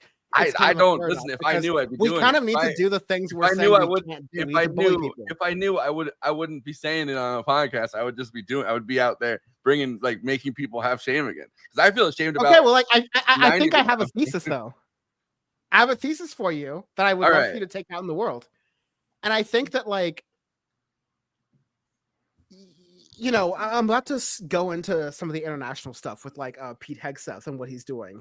And when we look at that, we are looking at a world where shame has been allowed to let Pete Hegseth exist, which let he who is not sinned cast the first stone. Let he who is not drunken on TV cast the first stone. Like, right? Like, I'm not one to judge here, but if you're going to let someone who is more a TV performer than someone who is actually able to do the job go, and if we as the audience are not actually going out in the streets and like, even going out with our voices and saying, yeah, we don't care about this stuff. Like, fascism only works out of fear and silence and confusion, especially if we're all confused and we're looking like, oh, my neighbor is not talking about this, so I guess they must assume that everything's going okay. No, that's how it works. If we all stand up and someone goes, especially right now, while there's time and space for us to speak to our neighbors and feel somewhat safe about it. But if we all go, hey, yo, this is kind of bullshit, actually. Then we can all start saying it and feel more empowered to say it publicly. Because if you go out on a limb and say this is bullshit, you can be like, hey, you may disagree, but I've just talked to 30 people who agree with me. And so that's to come back to shame. I think it's not that we haven't been enforcing shame, but I think when you come to like how the Democrats are thinking about this, especially like Democrats in leadership, they are too afraid to enforce shame because they themselves have shame for their own position. Yeah. Well, they're the ones that have shame, right? Like the people that I'm not saying Democrats shouldn't have shame, because there's obviously they should, but like they have shame about like the wrong things, right? Like it's like they're ashamed they even have to ask for minorities to have rights in Trump's America. It's like they're ashamed, like they didn't want minorities to have rights in Biden's America. I know, but I don't know, as the culture turns, or as the culture becomes more right wing, at least in like the DC set, like it's almost like Democrats are even more embarrassed to be the party of woke or like diversity of any kind, or like anything that could actually help people, as long as Republicans get dunk on them over it. Well, I think that also, like, when you have Donald Trump came into politics being shameless, yeah, and that changed culture. Like, it did, like there was a lot of things that shifted at that time. And I think there were a lot of people in America realized that the person, maybe their neighbor or coworker or whatever, they didn't realize that they felt seen by someone like Trump, who just doesn't give a shit and says whatever he wants and is mean and crass and rude. Like, that awakened a lot in people, and especially white males. Like, they were like, oh, I can act like that? Like, that made them put on that hat. Like, they weren't wearing freaking Bush hats before. Yeah. But it's because you saw the pictures of people, like, you saw Wall Street people being like, it wasn't pictures, but it was reports of Wall Street people being like, finally, we can say the R slur, and we can, slap women on the ass as they're walking around in the office. Like, finally, right. You cannot do that. To be clear, you cannot do. God, you cannot do that, and wanting to do that just kind of, it's a self-report, because like, if you got a game like that, you can just do that in your real life and like you can have fun, but like, do this consensually and do this with people. And again, but anyways, I'm just imagining the first guy that's like, that puts that to the test, and he just like, he ends up like buried under the jail. Like, you did that. Well, let's, inshallah, let's look at someone who is hopefully one of the first people to test that, because this is one of the first people to endorse this. This is Secretary of War Pete Hegseth. He's already done it. Speaking to and that's a fact. He is speaking to a bunch of generals who, like, imagine flying out from Guam and having to watch this. Okay. Because like, that really happened to at least 3 people. Right. Watch. This also means grooming. Sorry, let me replay here. This also means grooming standards. Whoa! No more beards, long hair, superficial individual expression. We're going to cut our hair, shave our beards, and adhere to standards. Because it's like the broken windows theory of policing. It's like when you let the small stuff go, the big stuff eventually goes. So you have to address the small stuff.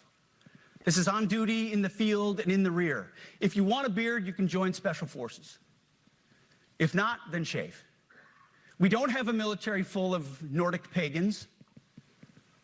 But unfortunately, we have had leaders who either refuse to call BS and enforce standards, or leaders who felt like they were not allowed to enforce standards. Both are unacceptable. And that's why today, at my direction, the era of unprofessional appearance is over. No more beardos. The era of rampant and ridiculous shaving profiles is done. Simply put, if you do not meet the male-level physical standards for combat positions, cannot pass a PT test, or don't want to shave and look professional, it's time for a new position or a new profession. Now, let me be clear. There's no need. Not the new Amsterdam. No more beardos. Yeah, I'd like in my administration. I'd like no to more believe beardos. With his salary, at least he can hopefully afford better than Amsterdam. Like, somehow it would make it worse. I'll say this about that whole thing that happened with him and Trump with the generals. you know, whatever the military, like whatever. But like the thing that made me happy actually about that whole thing is that they weren't up there cheering for Trump and shit. Yeah. Like, Well, they're not. They wouldn't cheer for any president. Like no. That's what I'm saying. Like that's what I'm saying. Like the fact that they didn't do it, like I'm like, okay, I'm glad that these people have like some standard still, because if they were up there cheering and acting like a MAGA rally, it's like, oh, we're cooked for real. Yeah, no, I agree with that. It's like half of them are fat and they have beards, but look, they didn't clap, so there's discipline. There's discipline in the ranks. Yeah, right, because it's like, because he's over here talking like Trump is saying, we're going to use the cities as training grounds, whatever. Like he wants to invade every fucking black person in America and immigrant, but it's like these guys are not just like Trump nut huggers, and that is good. Well, I mean, it's been pointed out like by people like I didn't come up with this off the top of my head, but like the military, out of all the institutions in the country, right? Like the military is the most diverse institution in the country, like it always has been, and like so it's kind of going in there to it's like really quickly has been since World War II. Yeah, like the military, like there were people who fought for the military not willingly. And then in World War II, even, people who were the Tuskegee Airmen story, there are people who were treated in the military who like didn't have their full white rights. I mean, it was segregated. There were Japanese, there were interned Japanese people who fought in World War II in fucking Okinawa. So like, there's history there. I'm not saying like, again, not attacking you, but like, I just want to add that context. So like, what I'm saying is not that the military is always treated. I mean, they're going in to kill brown people most of the time. So it's like I'm not like, oh, the military is anti-racist. I'm saying that it just in general, right? Like it's the most diverse institution. So going in there and specifically attacking like diversity and assuming that everyone's on the same page or is going to be on the same page when you're like, oh, diversity sucks. I don't like, this thing about it. And the implication is that like it's like an all-white military. You know what I mean? Like the implication behind a lot of what somebody like Hegseth obviously envisions is like the white military. And it's like I do think that there's like a level of like disconnect that's going to be felt at some point when it's like clear that what they're asking for is what they're asking for. No, yeah, it is a diverse institution, and I'm sure there were a lot of for lack of better words, like white military officers and generals or whoever that are offended by this administration trying to erase, black generals in the past and current ones, whatever. I'm sure they're offended by that. Like this is like the military is like one of the few places in America that you can have a black dude be screaming in some racist white boy's face in his basic training to the point where he like screams the racism out of him. Like, he's like that dude like came in some fucking redneck, and this like his drill sergeant checked his shit to the point where he's like, oh, like that was stupid. Bam, are they hiring? I'm kidding. For the drill sergeant position. Bam knows I'm ROTC Dan over here. Definitely drill sergeant Dan, straight from Madagascar. Yeah, I mean, look, there's disconnects all over it. I was just reading that the Fort Bragg cartel book, and like which I think that actually is where I got like the like I was thinking about the diversity of the military because of that, because whereas the military itself is like the most diverse institution in the country, like Delta Force is 90% white, like and so they would like, I don't know, like Seth Harp was writing about it and writing about the fact that like pretty much everybody, like all the people that do the, because there's a small team of people at any given time that are doing like the inductions or deciding who gets into Delta Force and who gets into Special Forces, right? And a lot of them pick people that look like them, like a similar height profile, a similar complexion, so it's like one of those things where you go through it and you see a bunch of like, like you walk through the hall and you see a bunch of soldiers that kind of all look the same, and that's like the one place where it's like the least diverse part of anything. Probably Space Force too now. Yeah, probably. Well, does anybody besides white people want to go to space in Space Force? I don't know. Katy Perry's in Space Force. Yeah, she's the commander. She's screaming the racism out of people.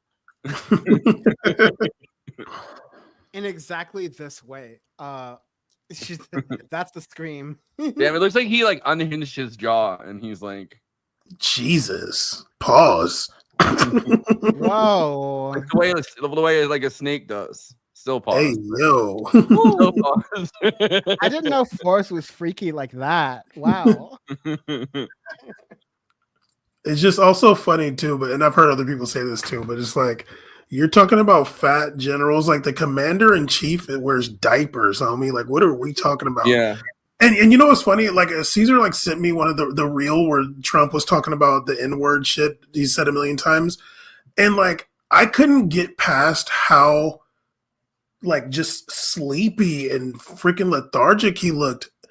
And then like I saw the other people talking about it like on the news. I'm like, okay, like I wasn't tripping because I'm like, this shit is like looks like he's about to just fall over, yo. Like well, he spoke after. I mean, it's kind of probably torture. Hegseth made himself go first, I think, and then Trump spoke after him. So he had to wait through Hegseth slurring through an entire speech. But Trump gets up there and he's in front of that American flag, and it literally sounds like he's half asleep. He's like, "We must enforce standards for the military." Crazy. Yeah, it sounds like I don't know. It sounds like him and Tom Homan be doing pre-games together. Yeah, then Tom Holland, yeah, that guy fucking does sound like Tom Homan. That I've always felt like if I was an alien, right, like Tom Homan would be like the perfect alien name because it sounds like human. You come down here, you're like, yeah, my name is Tom Homan. Homan. Homan. I've done this before on PowerPoint before, but like at one point there was like an American baseball game coded by the Japanese, where it was like they made a bunch of fake American names that was like Jim Ballman. I remember that, Dan. I remember you posted that on here. That shit was I can't remember if it was funny for real. I think it was though, but I just remember the text being on the screen. Japanese, at least during World War II, right, when the Japanese like seemed like they were fucking killing it, like before everything kind of collapsed. They talk so much shit. I mean, besides just the Tokyo Rose thing, like the Japanese would just like stand on the beaches and just be talking shit to like American soldiers who like obviously didn't have to say back. Okay, yeah, it's funny. Yeah, no. I'm no longer calling you Forrest. I'm calling you Mike Truck. Raul Chamberlain. Dean Restry. Oh man, I hate that. Bobson Dugnut. Oh my god. Bobson Dugnut. Not Dwight Rorschach. Yo, the Japanese were cooking us when they made this game. Tony Schmerick. Not Todd Gonzalez. Scott Dork. I feel like they're M. Sandale. I feel like they made this anyone that reads the names that they came up with sounds racist. Right, literally. Dean Westry. No, dude, Ray McSriff makes me feel bad to say out loud. Wait, there's one you just said. To me, when I say Ray McSriff, it's the same reaction I get when I say the phrase "paddy wagon." Like it's just not right. Mario McRowain. What the? Ray McSriff. That shit is too funny. I don't know why this. I haven't felt this racist since I was pronouncing Sarah Palin's kids' names. What? Trip. I know. I actually know. Taggart. It was kind of mean for them to name like the Down syndrome kid Trip. Oh, she didn't do that, really? Well, it was the governor, I think, that did it. Damn, not Sarah Trip. Palin was the governor of Black Dynamite. Yo, man. Daryl Archideld. Oh my god, there was one that you said, Dan, and I'm like, where is that? Because that shit sounded hilarious, but I can't find it. I want to just say really quickly, The initial reactions, I was showing this photo. Oh wow, it's not. Hey yo, screen. That sucks. Oh, there we go. Looks like when Beetlejuice yeah. became a snake. I was showing this photo, but basically, one general said, "I traveled 8,000 miles to hear this." That's crazy. I think it was Chapo that made this joke, but like they were talking about how like just deciding out of nowhere, pretty much everyone has to come in and listen to my speech. Like it's like a drunk guy move. It's like you're drunk and you're like, everyone's gonna love this. Everyone's gonna want to hear this. Everyone's gonna want to hear this. And everyone comes in. You're like, guys, stop being so fat. Stop being so. It's like me interrupting. It's like me interrupting Forrest. Who could believe it? It's like me interrupting Forrest at a bar party when he's about to close on like the hottest girl there, and I'm like, "Hey, no! I got a funny thing to say. Come on, y'all, listen to this." Come on. But Chapo Trap House had this like bit where they're talking about like one day Pete Hegseth is going to realize he can use the Amber Alert thing to send messages to everybody in America.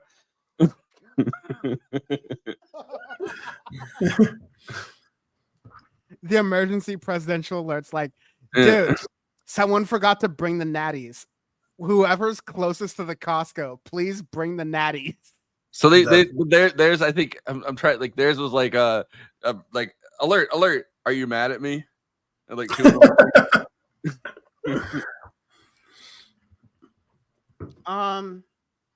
Bam, we are extremely limited on your time today. So let's talk about Gaza really fast. It looks to me that Donald Trump has done it again, and I think for like maybe the 46th time in his administration, he has freed Palestine. He's free. Like, what? I really despise the flotillas that are going over there, wasting their time, because Donald Trump has already freed Palestine. Anyway, sorry, I'm not going to spend my time wasting more time on this joke because it's A, kills my soul, and also B, just kills time for you talking, which your opinions are justified. So A, we had some smoke for the flotillas. I think we need to readdress that. So that's number one. Who had smoke for both of us? Oh, both of us. I never had smoke for them. Let's come back to this, but let me just say, there's two pieces of this that I want Bam to hit on first. First of all, there's like Trump and Netanyahu's quote unquote deal for Hamas, the negotiators they bombed in Qatar. There's the Yemen stuff. There's everything that's going on. That's an issue. So like, let's talk about that, quote unquote deal that Netanyahu is not going to stick to, that Trump is not going to stick to. And we've already seen the AI videos of Trump Gaza is finally here to like understand what's going on there. But then there's the second piece of the flotillas, and Bam and I both agreed maybe a year ago when they were first doing these freedom flotillas that like, listen, this sucks to say right now, but let's just say it. A year ago, they were doing the same freedom flotilla thing, and it was fucking stupid. It was meaningless, and it like I didn't say that. I did not say it was stupid. You did not say it was stupid, but we both kind of settled on the fact that it was more performative than effective. Yeah, it's never going to make it. It's not going to make it. They're not going to let it go and deliver aid ever. Well, what about now? Yeah, they're not. They are. I mean, like, no, maybe they won't deliver aid, but like now you have like actual militaries who are at least pretending to escort those ships.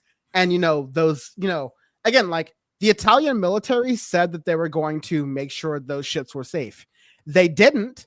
And now the Italian dock workers are like, nothing moves anymore. Like, that is worker solidarity. That is, not to use a college phrase, but like it's anathema. It's an allergic reaction to the way that Americans think about solidarity. So Bam, I want you to jump in, and then Forrest after Bam, please go ahead. Okay, well, just quickly on the flotillas, like, it's cool that they're trying to do it, I guess, but like they're not gonna make it. Like they're not going to deliver any aid. So it's just, and the military, like the Italian or Spanish military, are not going to get into a freaking shootout with the Israeli Navy. Like it's not going to happen. Like they may be making sure it's safe in the sense that like Israel's not going to fire on the boat, which they are wont to do. See Turkish flotilla thing a few years back, but yeah, it's just not going to make it. The people are going to get detained and they're going to get deported. Like that's just what's going to happen. Even the one that they tried to do over land, last month or a couple months ago, like Egypt stopped those. like they're like, we're not even letting you get to freaking over there. Like they just stopped them at the border with Libya or something. But as far as what's going on right now in Gaza, like obviously it's still terrible. People are still getting killed every day. Gaza City's under siege. Trump and Netanyahu had some meeting where they allegedly talked about some peace deal. It's such bullshit. I didn't even look into it. Like I literally didn't look into like the quote unquote details because it's not real. The Israeli military is currently in the process of invading / occupying maybe even Gaza City. That hasn't stopped. So what the hell is the point of saying there's going to be some ceasefire right now? That's not going to happen. Hamas, apparently there's like some internal rift between some of the members. Like some of them are like, we just got to take it. Some of them are saying whatever. And I think I saw somewhere that Netanyahu called to apologize to the Emir of Qatar about bombing them. And Qatar said, okay, that's good enough for us. We'll keep being in the negotiations. I'm sorry for bombing Qatar, okay? I did not mean to do it. Right. So, yeah, the situation has not changed. I am from West Philadelphia, born and raised. On the playground is where I spent most of my days. On the playground is where I spend most of my days. You know that I just pop off sometimes. I'm sorry, Qatar. I wonder if he knows that song. But yeah, the situation has not changed. The Fresh Prince of Tel Aviv. The Fresh Prince of Tel Aviv. Really fast. Force. Fresh. Netanyahu Will Smith is like an underrated dude. That's really funny. It's the Fresh Prince of Tel Aviv. He's like sorry, the Fresh Prince of Tel Aviv is Eric Adams, so we've got to do like the Fresh Prince of the West Bank or something. I'm not all right, but he's like, I got in one little fight and it was anti-Semitic. Like you're moving with your auntie and uncle in the place that was promised to you 7,000 years ago. You're moving with your auntie and uncle in Tel Aviv. See, it worked. Auntie and uncle in Hebron. But yeah, I mean the 21-point plan is terrifying. They're trying to put Tony Blair. Tony Blair would be the guy in charge of managing Gaza under that plan. That's giving Iraq war. I forgot that guy's name. He like showed up with some freaking like Dockers and like war boots. I forgot that guy's name. Some crazy libertarian. It's like, what the hell? Nobody even likes Tony Blair. I know. Like on a Tony personal Blair level. was not a libertarian. Like Tony. No. I'm saying there's another guy in Iraq that they sent him to like govern Iraq like during the war, like after the Ba'ath Party got taken out.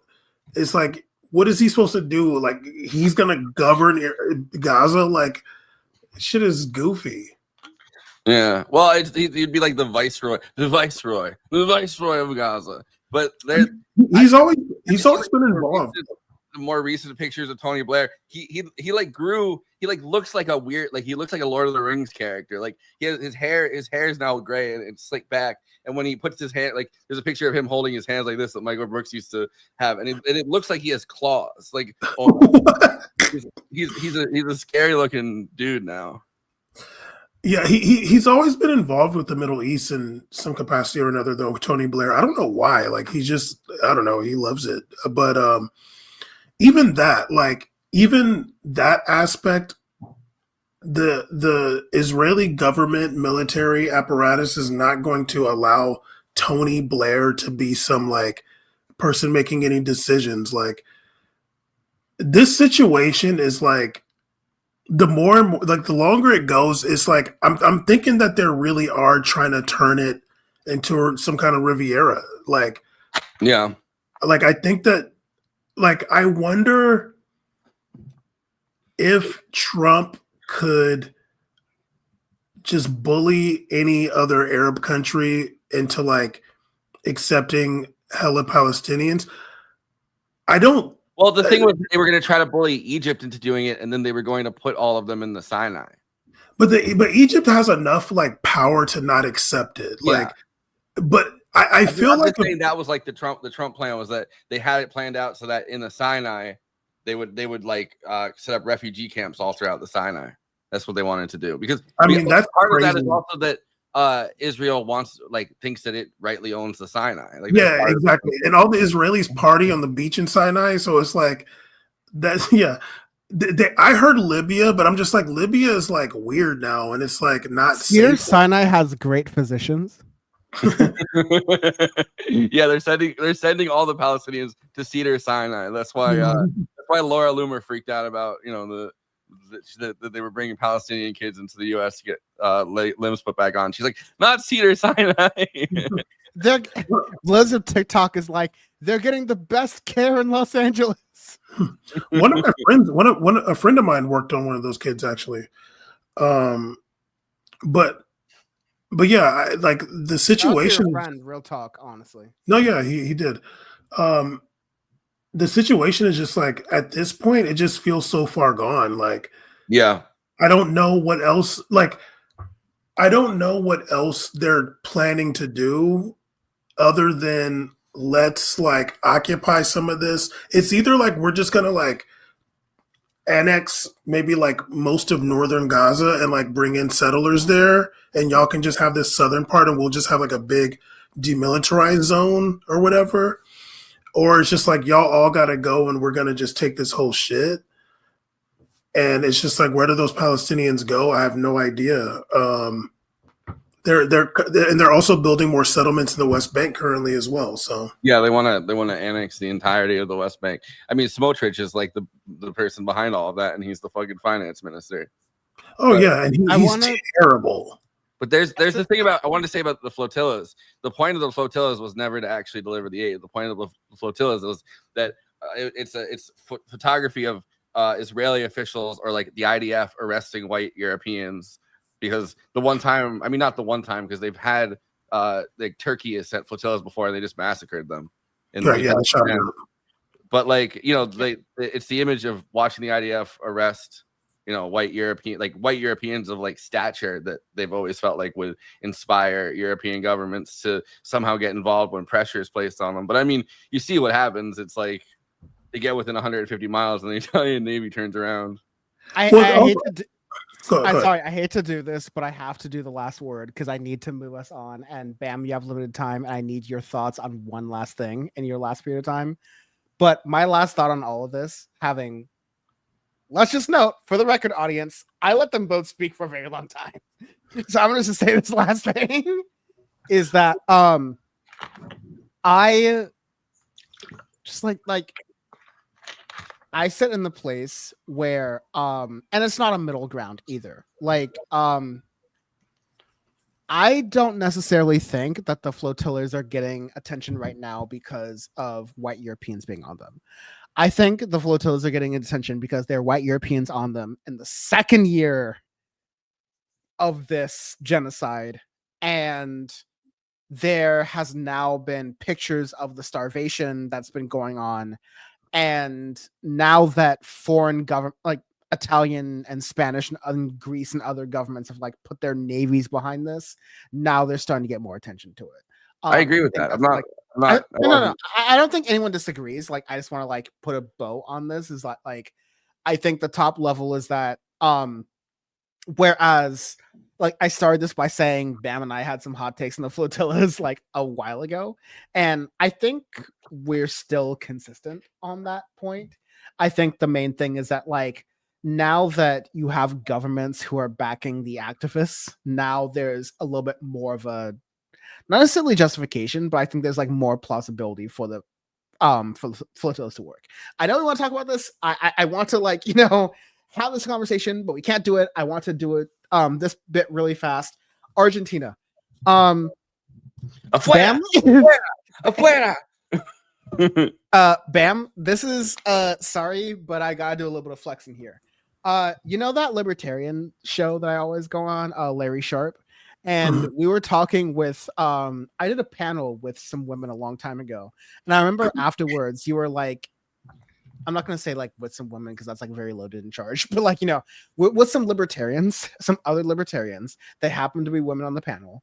And one of them who I've since followed and kind of kept track on, and I don't really care because like the point doesn't matter, but like, you know, respect one for of my those, governor, Larry Sharp, by the way. one of the women, that's so funny. One of the women on the panel was like, oh, watch out for Javier Milei because he's got this libertarian angle on. He's got this thing going on. And like, you know, he's not Trump at all. He's like, you know, totally different. And he's embracing new things like crypto. And fast forward, shit's not working. Argentina now needs a bailout from Republicans in America who love bailouts. Apparently for wealthy millionaires and politically connected Argentinian political you know, figures, but not necessarily for, you know, working class white people or fucking anybody else in the in the world, frankly. So Bam, I didn't want to jump in. First of all, how right was Dan? Second of all, how right was Bam? Third of all, how right were Dan and Bam? And how much should they be gloating right now that they were right than libertarians who can't tell their head from their ass? And fourth of all, how do you feel overall about the fact that your tax dollars are about to be going towards bailing out the Argentinian government for things that would have been figured out by cracking open an Econ 101 textbook?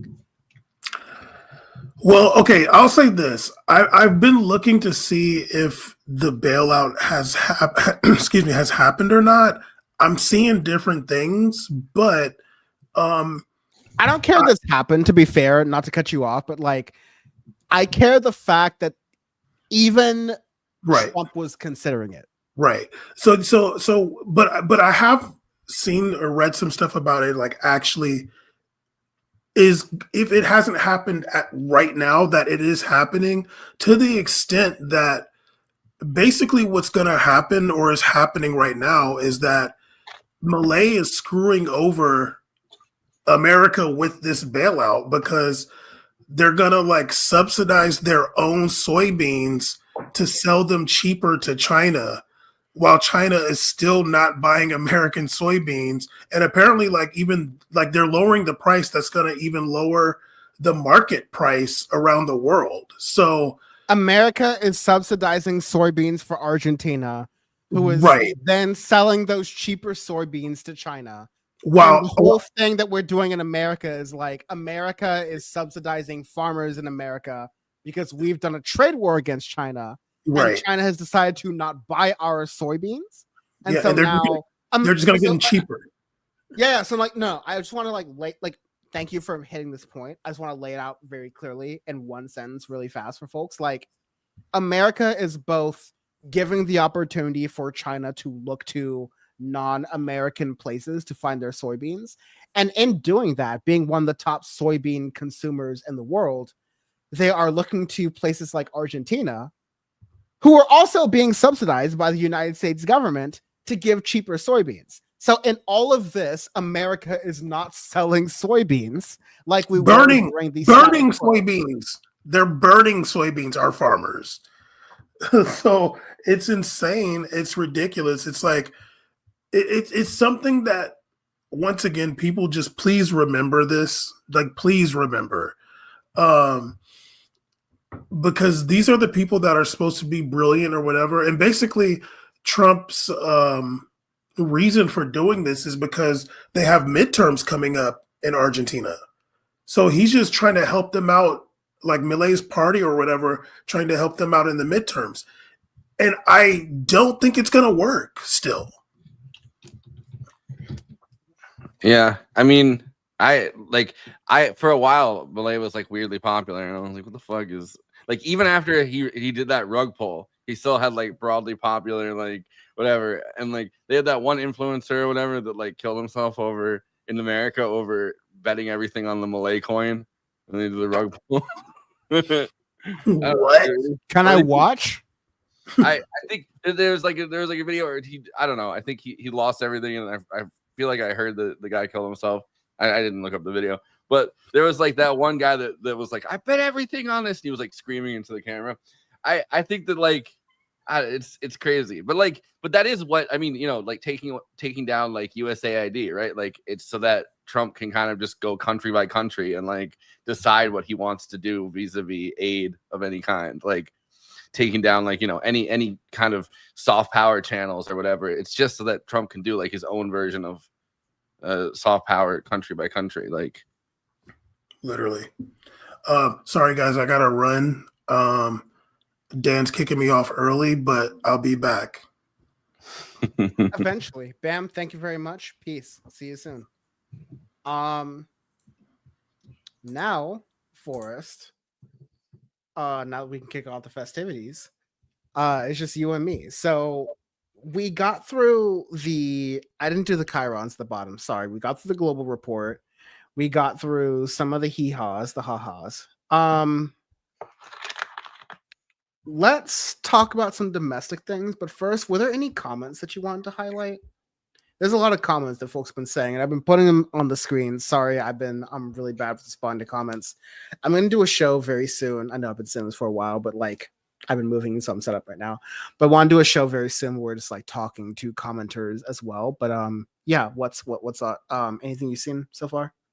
I mean, everything's kind of just following along with us, which is good. But I'm just saying, like, oh, there was like the Tony Blair Lawrence of Arabia thing, which I thought was funny. So like Narwhal by Nature said like it was Lawrence of Arabia, and it would sound so much like I feel like Lawrence of Arabia would not have popped off if his name was Tony from Arabia or Tony of Arabia.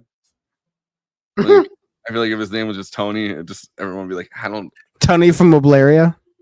But like imagine like they're just like, oh, this guy really gets like Arabs. Like, yeah, what's his name? Tony Blair. And it's like, yeah, that doesn't have the same, it doesn't hit the same. So the government shut down. I have a lot of clips from this.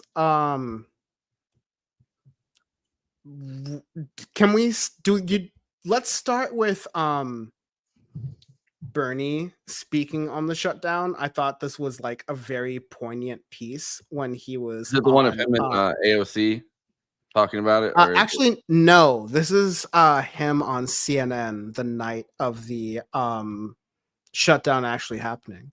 So I'm going to play this clip and we'll discuss it a little bit further. I'm going to find this, but there was a good clip of him and AOC explaining the shutdown. I know. I have that clip too. Don't get me wrong. I have that clip too. So we can play that later, but also other places have played that. So I'm trying to think about the audience. Yeah. I'm like, what have y'all not seen? So I like here's his thing with AOC. He's like, I bumped into an old friend here in Washington D.C. and some of the comments are people like right wingers trying to figure something like just trying to figure out some shit to talk. It's like, you did not just bump into her with a cameraman. And it's like, obviously he didn't fucking just bump it. What the fuck are you talking about? It's funny for people who like love TV President Donald Trump that like they don't understand how this stuff works. Like, no, they didn't, but no, they planned this. Of course they planned this, but you know, like he probably scripted it too, like at least what they were gonna say. You know what I mean? Like there is someone with like a light bar and one of those like jib cameras that like, you know, one of those stabilizer, you know, like one holders for your iPhone. Like they're holding that, talking to both of them like during the entire thing. And so we'll play that in a bit because I did want to play that and that's really relevant, but like we will also show this piece right here. So let's run it.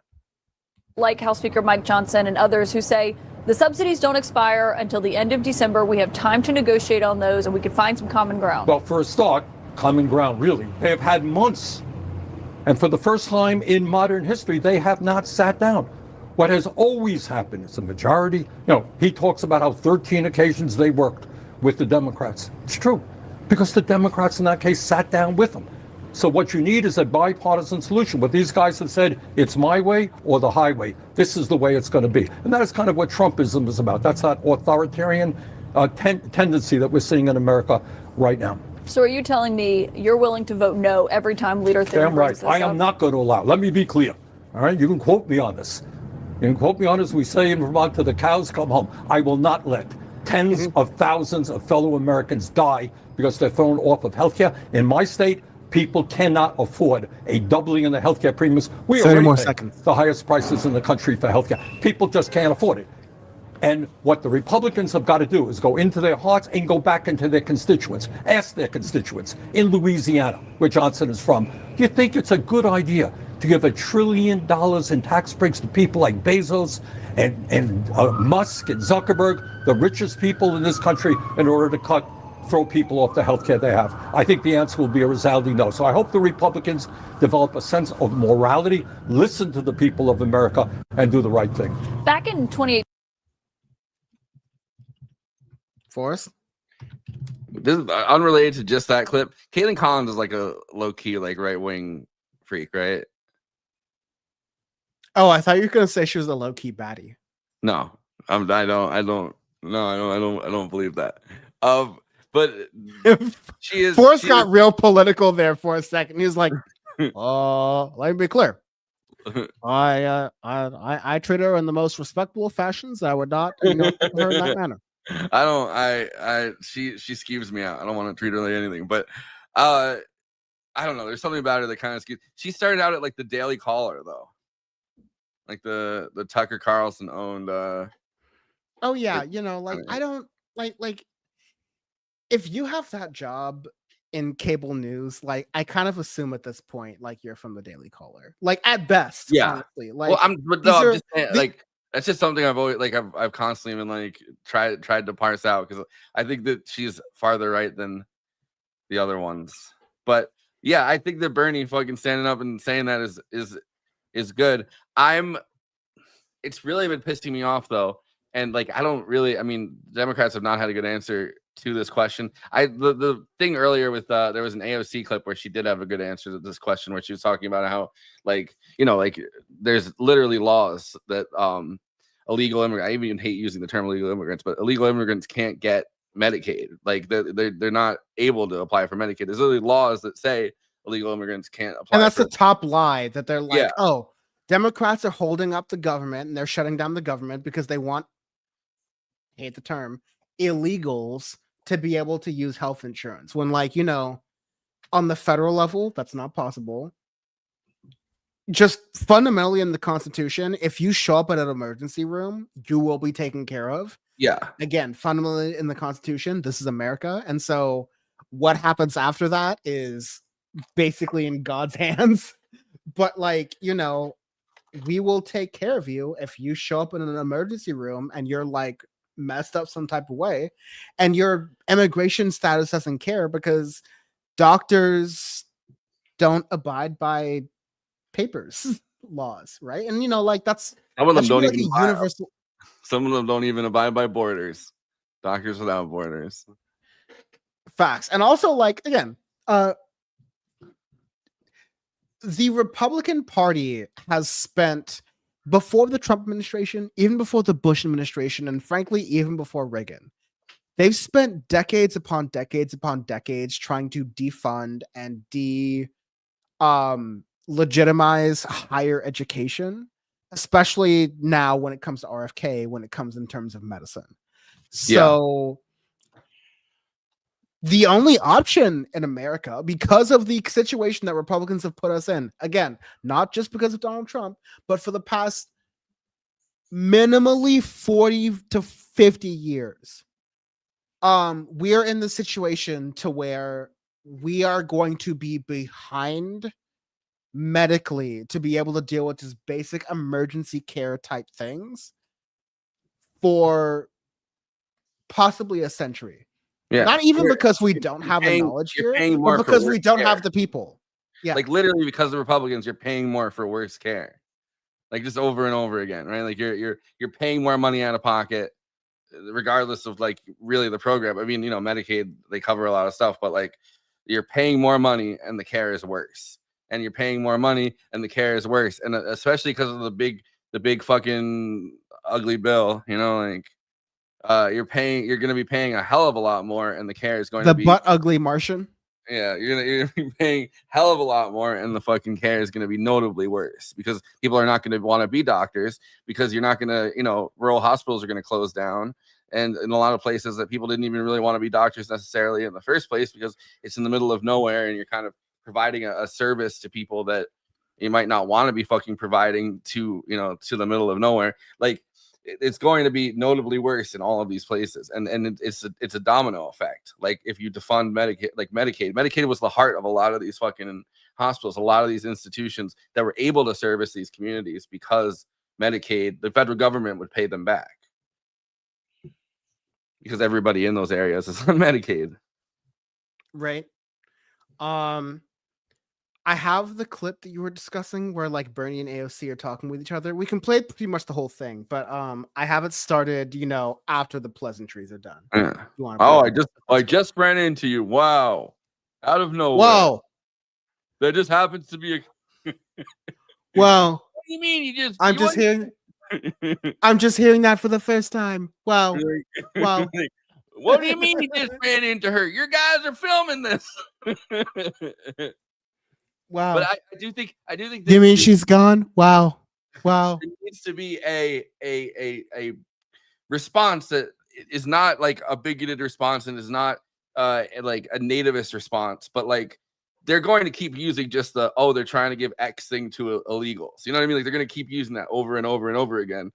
And it's like it's message. They know messaging. You know, the Democrats are fucking terrible at messaging, and the Republicans very much know. But it's easier to fucking, you know, go to the lowest common denominator, right? Like, and to fearmonger about things. Absolutely, but like, you know, I think what we're trying to get by, you know, we're not the first show to play this clip. Hopefully, won't be the last. But like, it is the fact that there is an assertive message that can be made for what can be done at this point, that you have people like Bernie and AOC and like, you know, fuck, at this point, I saw the Channel 5 interview with Andrew Callahan and Pete Buttigieg, and Pete Buttigieg did a lot of like, you know, milquetoast fence sitting, like, I'm not going to weigh into this stuff during that interview. And I'm like, shit, even he has the courage to be able to like call a thing in this environment. And so with that, like, I know you have thoughts, but I want to hear your thoughts after we play this about 2 minutes worth of Bernie clip. And I do give you the authorization to do the old hold on, let me find it here. I do give you the authorization to give us Pause it for a second. If you must. Yeah.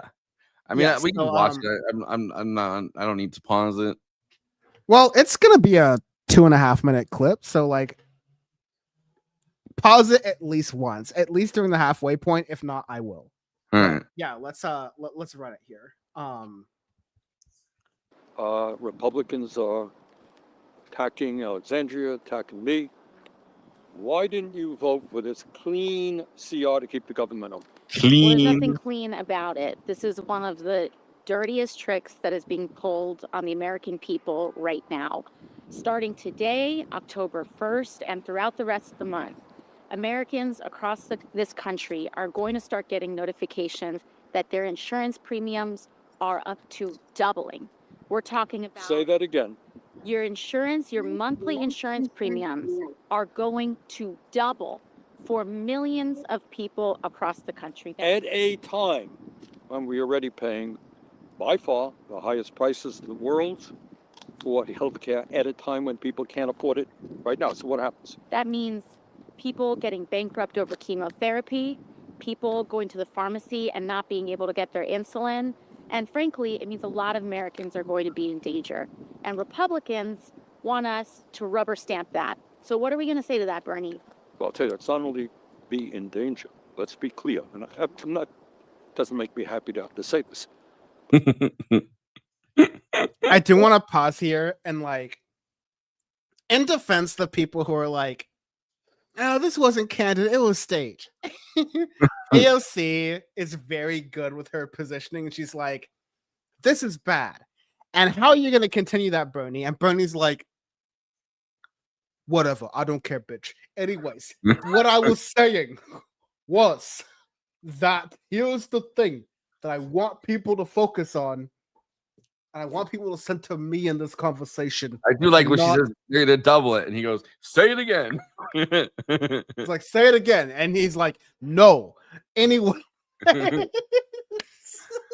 don't know. I think the other one, like with what he's about to say, the other thing is that, you know, after the Charlie Kirk assassination and after, you know, these, I think a lot of them are fucking false flags, to be honest. But like these, you know, incidents where every other day they find like bullets that Kash Patel's written anti-ice on, or like, you know, there's some message on the bullets. Every time they fucking write messages on the bullets, I don't believe whatever they're gonna say next.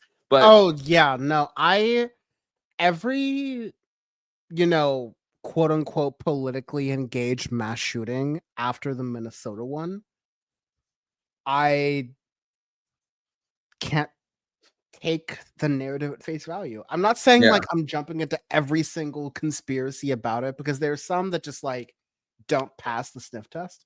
But you have to understand that usually whenever we hear about a mass shooting, we are hearing that information from federal officials. Yeah. Currently, the federal officials are not trustworthy because they are going to push whatever narrative that Donald Trump wants them to do.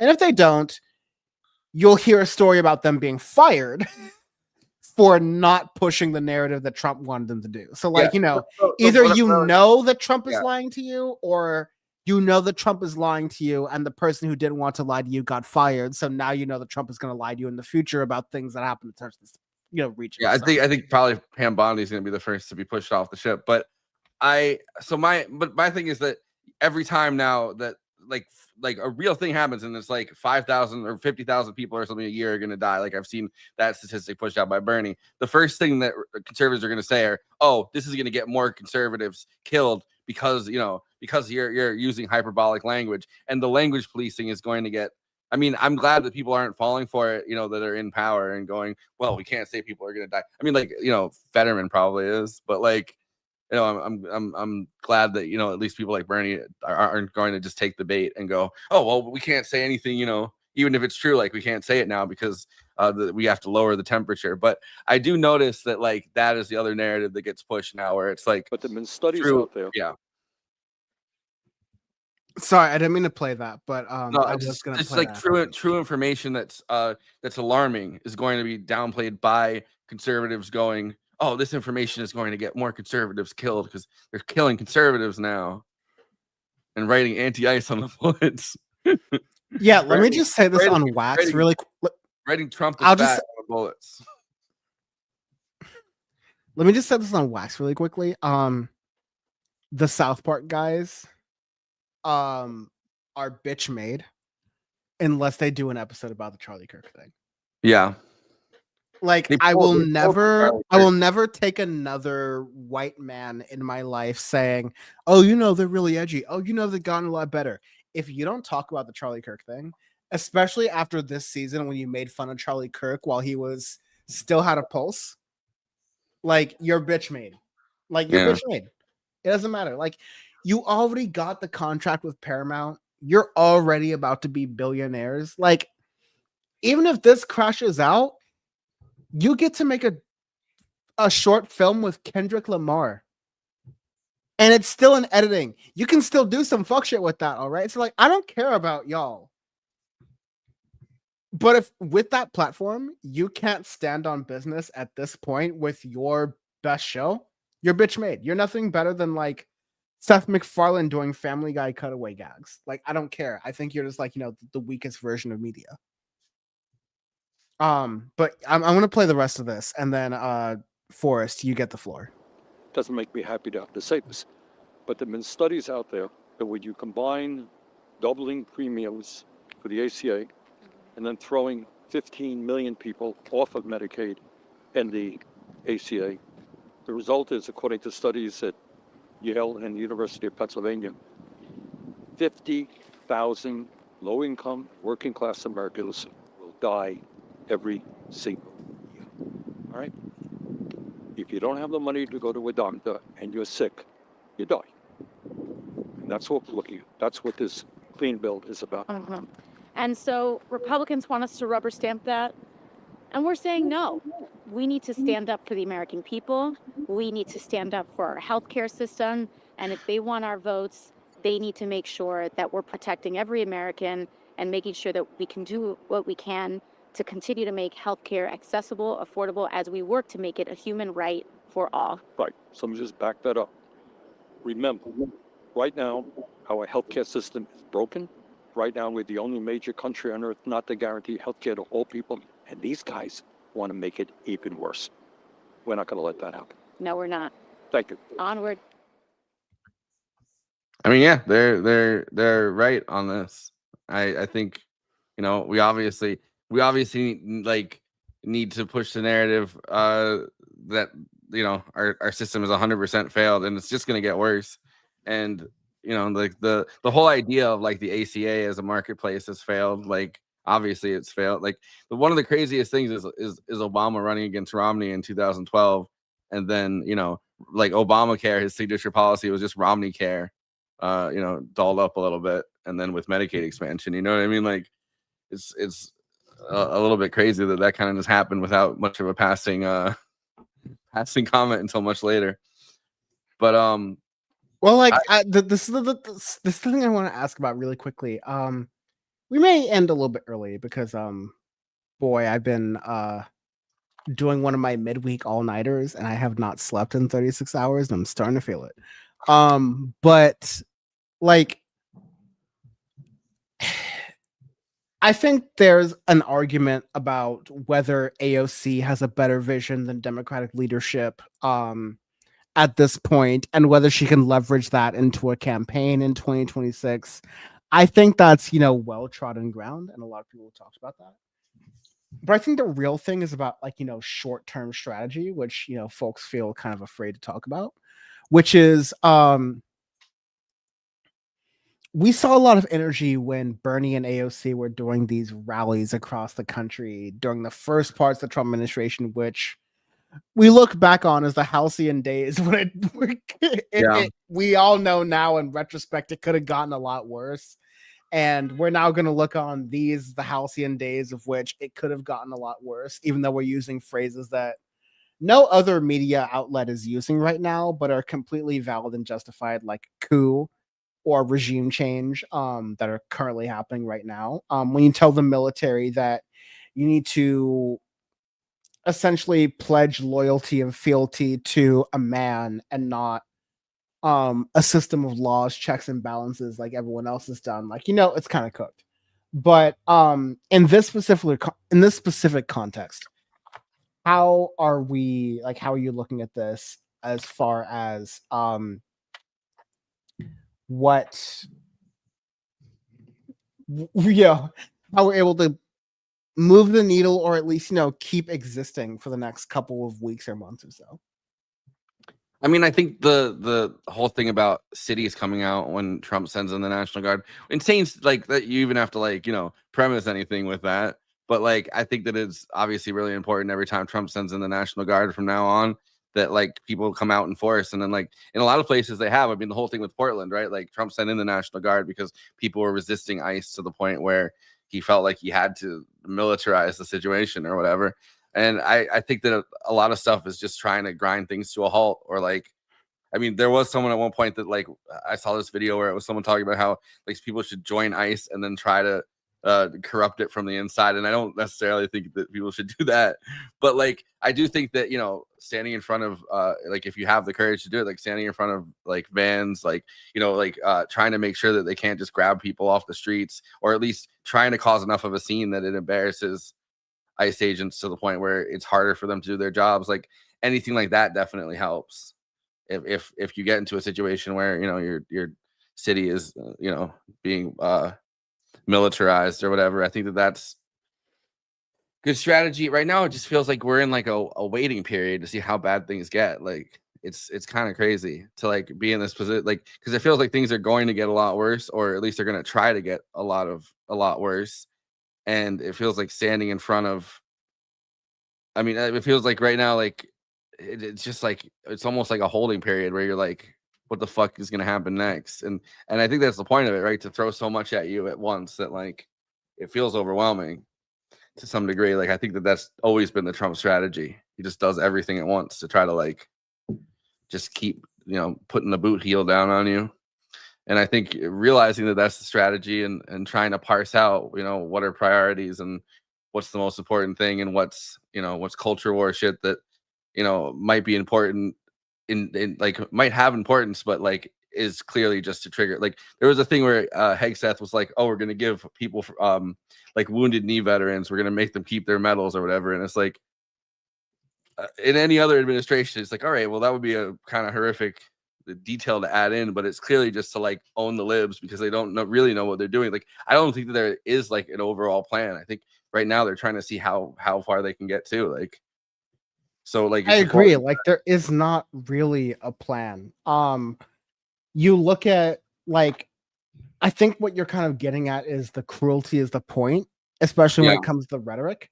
And JD Vance was sort of asked about the different AI videos of Hakeem Jeffries and the sombrero and the exaggerated mustache.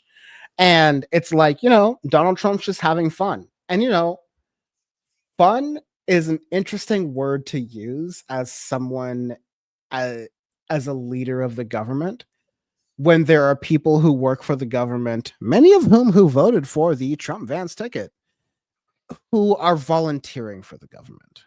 And they're volunteering for the government for six-figure salaries that they should be working for the government when they could be working literally anywhere fucking else for another government or within the private sector anywhere and could probably double their money. No, they're working for the US government because of like a pride piece to what they're doing or like, like that synthesis.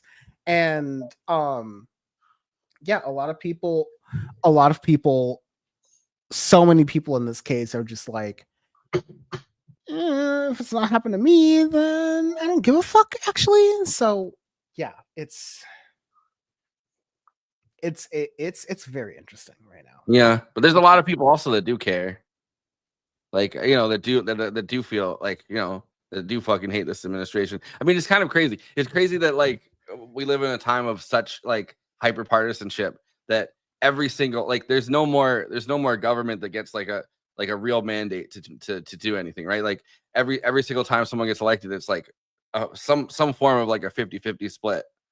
Like at least the popular vote is like pretty close together every time somebody gets elected, and like there's always like pretty much like a little bit less than half maybe, but like around half the people at any given time don't approve of the government that we get at any given time, right? Like the margins of people that actually vote, number one, are pretty small in comparison to the fact like one third of the people don't even vote. And then on top of that, like it's only a 50-50 split of those people. And it's like, you realize like we're in a place where every single new administration doesn't really have like the overwhelming support that they try to act like they do. And like, it's important to make them feel that. It's important to make them feel that like, yes, Trump won an election, but it was not a landslide the way that like Trump supporters seem determined to fucking to tell everybody, oh, it was a landslide. It was a landslide win. It's a mandate to remake the world the way that we want. And it's like, it was not a mandate. Like that's not mandate numbers. Like it's not by any means mandate numbers. You know what I mean? Like we can make them feel there are spots where it's like you have to find the pain spots and hit them.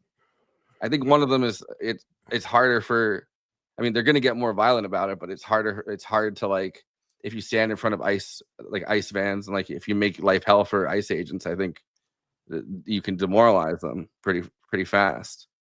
A lot of them are. I mean, like, we all talked about like the geriatric Connolly, who was got the seat as the head Democrat on the House Oversight Committee over Alexandria Ocasio-Cortez. And even after geriatric Connolly eventually, kicked the bucket, if you will, people were saying that AOC should jump to the sea, and AOC was like, I know what type of game the Democratic Party is on. I'm not involved. And you know, like that was a very illuminating moment for people. And I think that that's a moment where people can be like, you know, there's nothing for me here. There's nothing in this environment. And I think that's totally fine. You look at folks like Robert Garcia. Robert Garcia is now the ranking Democrat on the House Oversight Committee, to my understanding, or at least one of the ranking Democrats. And anything you're hearing about the Epstein files is because of him. It's because of work that he has done. And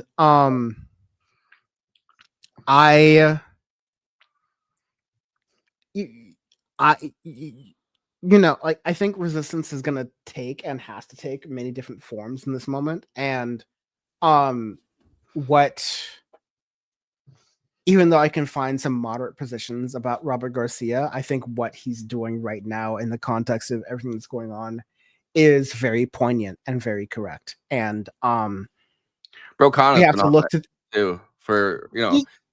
and same thing. Like I've had a lot of like, I think Rokana is too buddy with the same tech interests who will ultimately be his and our demise.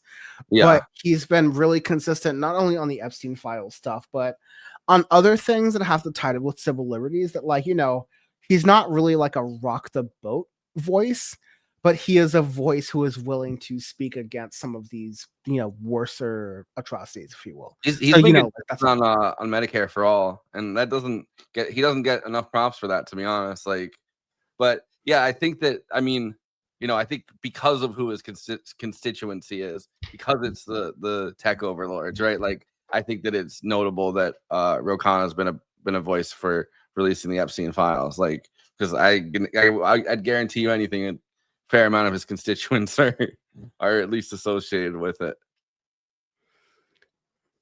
Elon Musk, no, come on. Anyways, let me read some comments. And then I am gonna have to dip a little bit early, actually. Yeah, I can tell you're fading, but it's fine. I've been up since. Wow, you can tell I'm fading. That's so funny.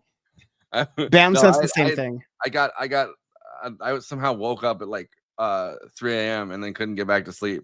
So I've had like a day of just being up, just lay down in bed, and, like, stare at the ceiling. Yeah, we should all go to sleep. Whoa,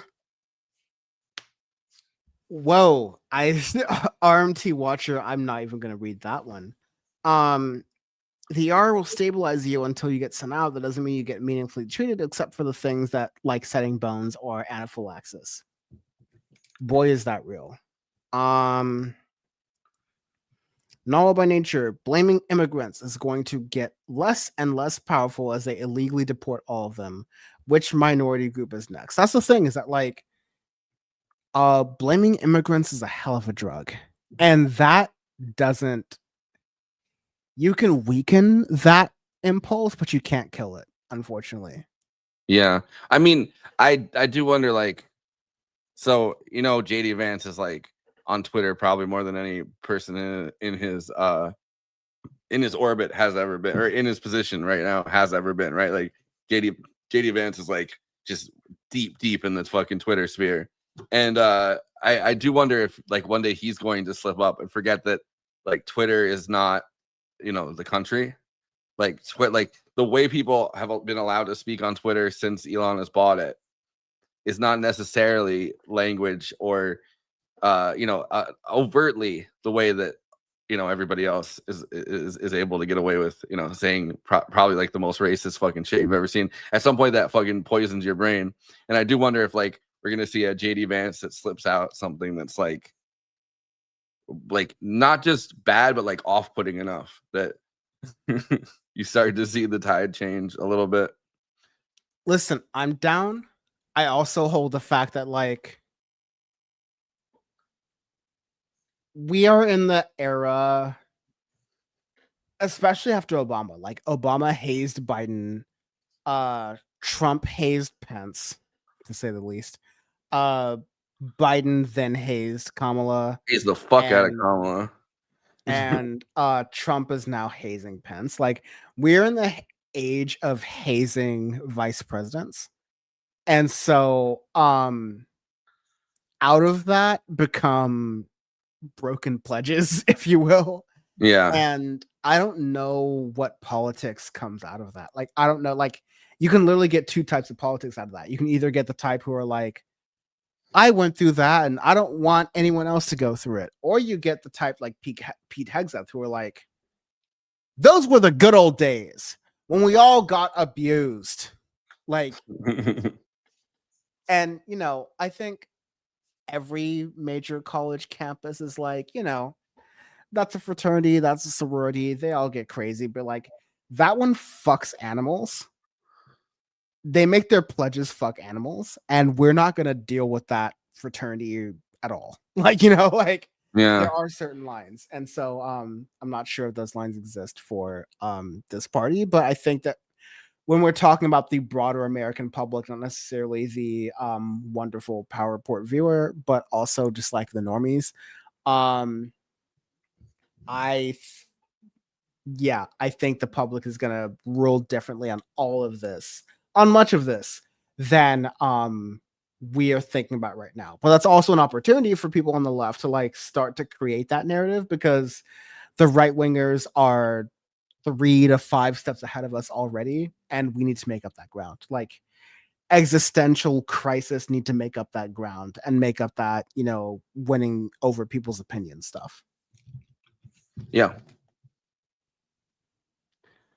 I agree. Wow, that was concise. Anyways, yeah, I'm good to leave. I've been looking at some places to go eat food soon. So I'm gonna probably do that. But anyways, thank you, Forrest. Get some like Chinese food or something, and then just marinate in it and like pass out. Dude, like I'm not even gonna talk, but I've been working some very long hours in my day job, and I need to chill. I definitely need to chill. So that's what I'm gonna do. Anyways, this has been your Power Report. Thank you very much for listening and watching. Forrest, you can be found on Movie Night Extravaganza and Movie Night Extra on YouTube, I believe. Yeah, well, Movie Night Extravaganza on YouTube. I think youtube.com/Movie Night Extravaganza. Movie Night Extra on Instagram and Twitter. Word. And Blue Sky and TikTok. You know, the newer platforms that we can't use anymore. Yeah. Blue Sky and TikTok, those the same, right? Yeah. So when are Bam and I going to be invited on for the newest Spike Lee movie? we gotta talk about that. Is it good? I heard it's not good. I heard the newest Spike Lee movie actually is not that great. Bam likes all Spike movies and I hate them all. So like, don't ask us. I'm just saying, if you're gonna talk about it, you gotta invite us. If not that, we'll talk about something. We'll do something that's not here. Thank you very much for being on. Thanks for listening and watching. I am making it through. These are rough times. But the power is within you to do something. Go outside, be within your communities. I'll tell you one last story really quickly. The elevator broke in my building, and so I have gone from a penthouse apartment to a 10-story walk up. So but I've interacted with more people in my building this past week as my elevator has been out than I have my entire time being here temporarily. And so it has grounded me a lot. And, you know, whether I'm walking past someone and kvetching about the situation, or whether someone, you know, I don't bring it up, but someone else is like, hey, did you get that Zoran literature? And I'm like, yeah, I think I'm going to vote for him. And I'm starting a conversation that is, you know, bringing up all that sort of thing. Like, that's when I always say the power is always within you. It's those little situations where like you can make the difference in local politics, in state level politics, depending on where you are. But always look out for those moments because I think they're valuable. Forrest, any last words? Yeah, I mean, watch Movie Night Extravaganza. Very self-serving as always. No, I'm just kidding. Watch movie night extravaganza. I appreciate that. Okay. The power is always within you. Thank you very much for listening and watching. Thank you very much to the space for hosting us. Thank you very much to all the folks Leftist Mafia, Riverboat Jack, who we lead into, and Leftist Mafia, who leads into us. But anyways, that's the end. Goodbye. Cheers. Have a good weekend.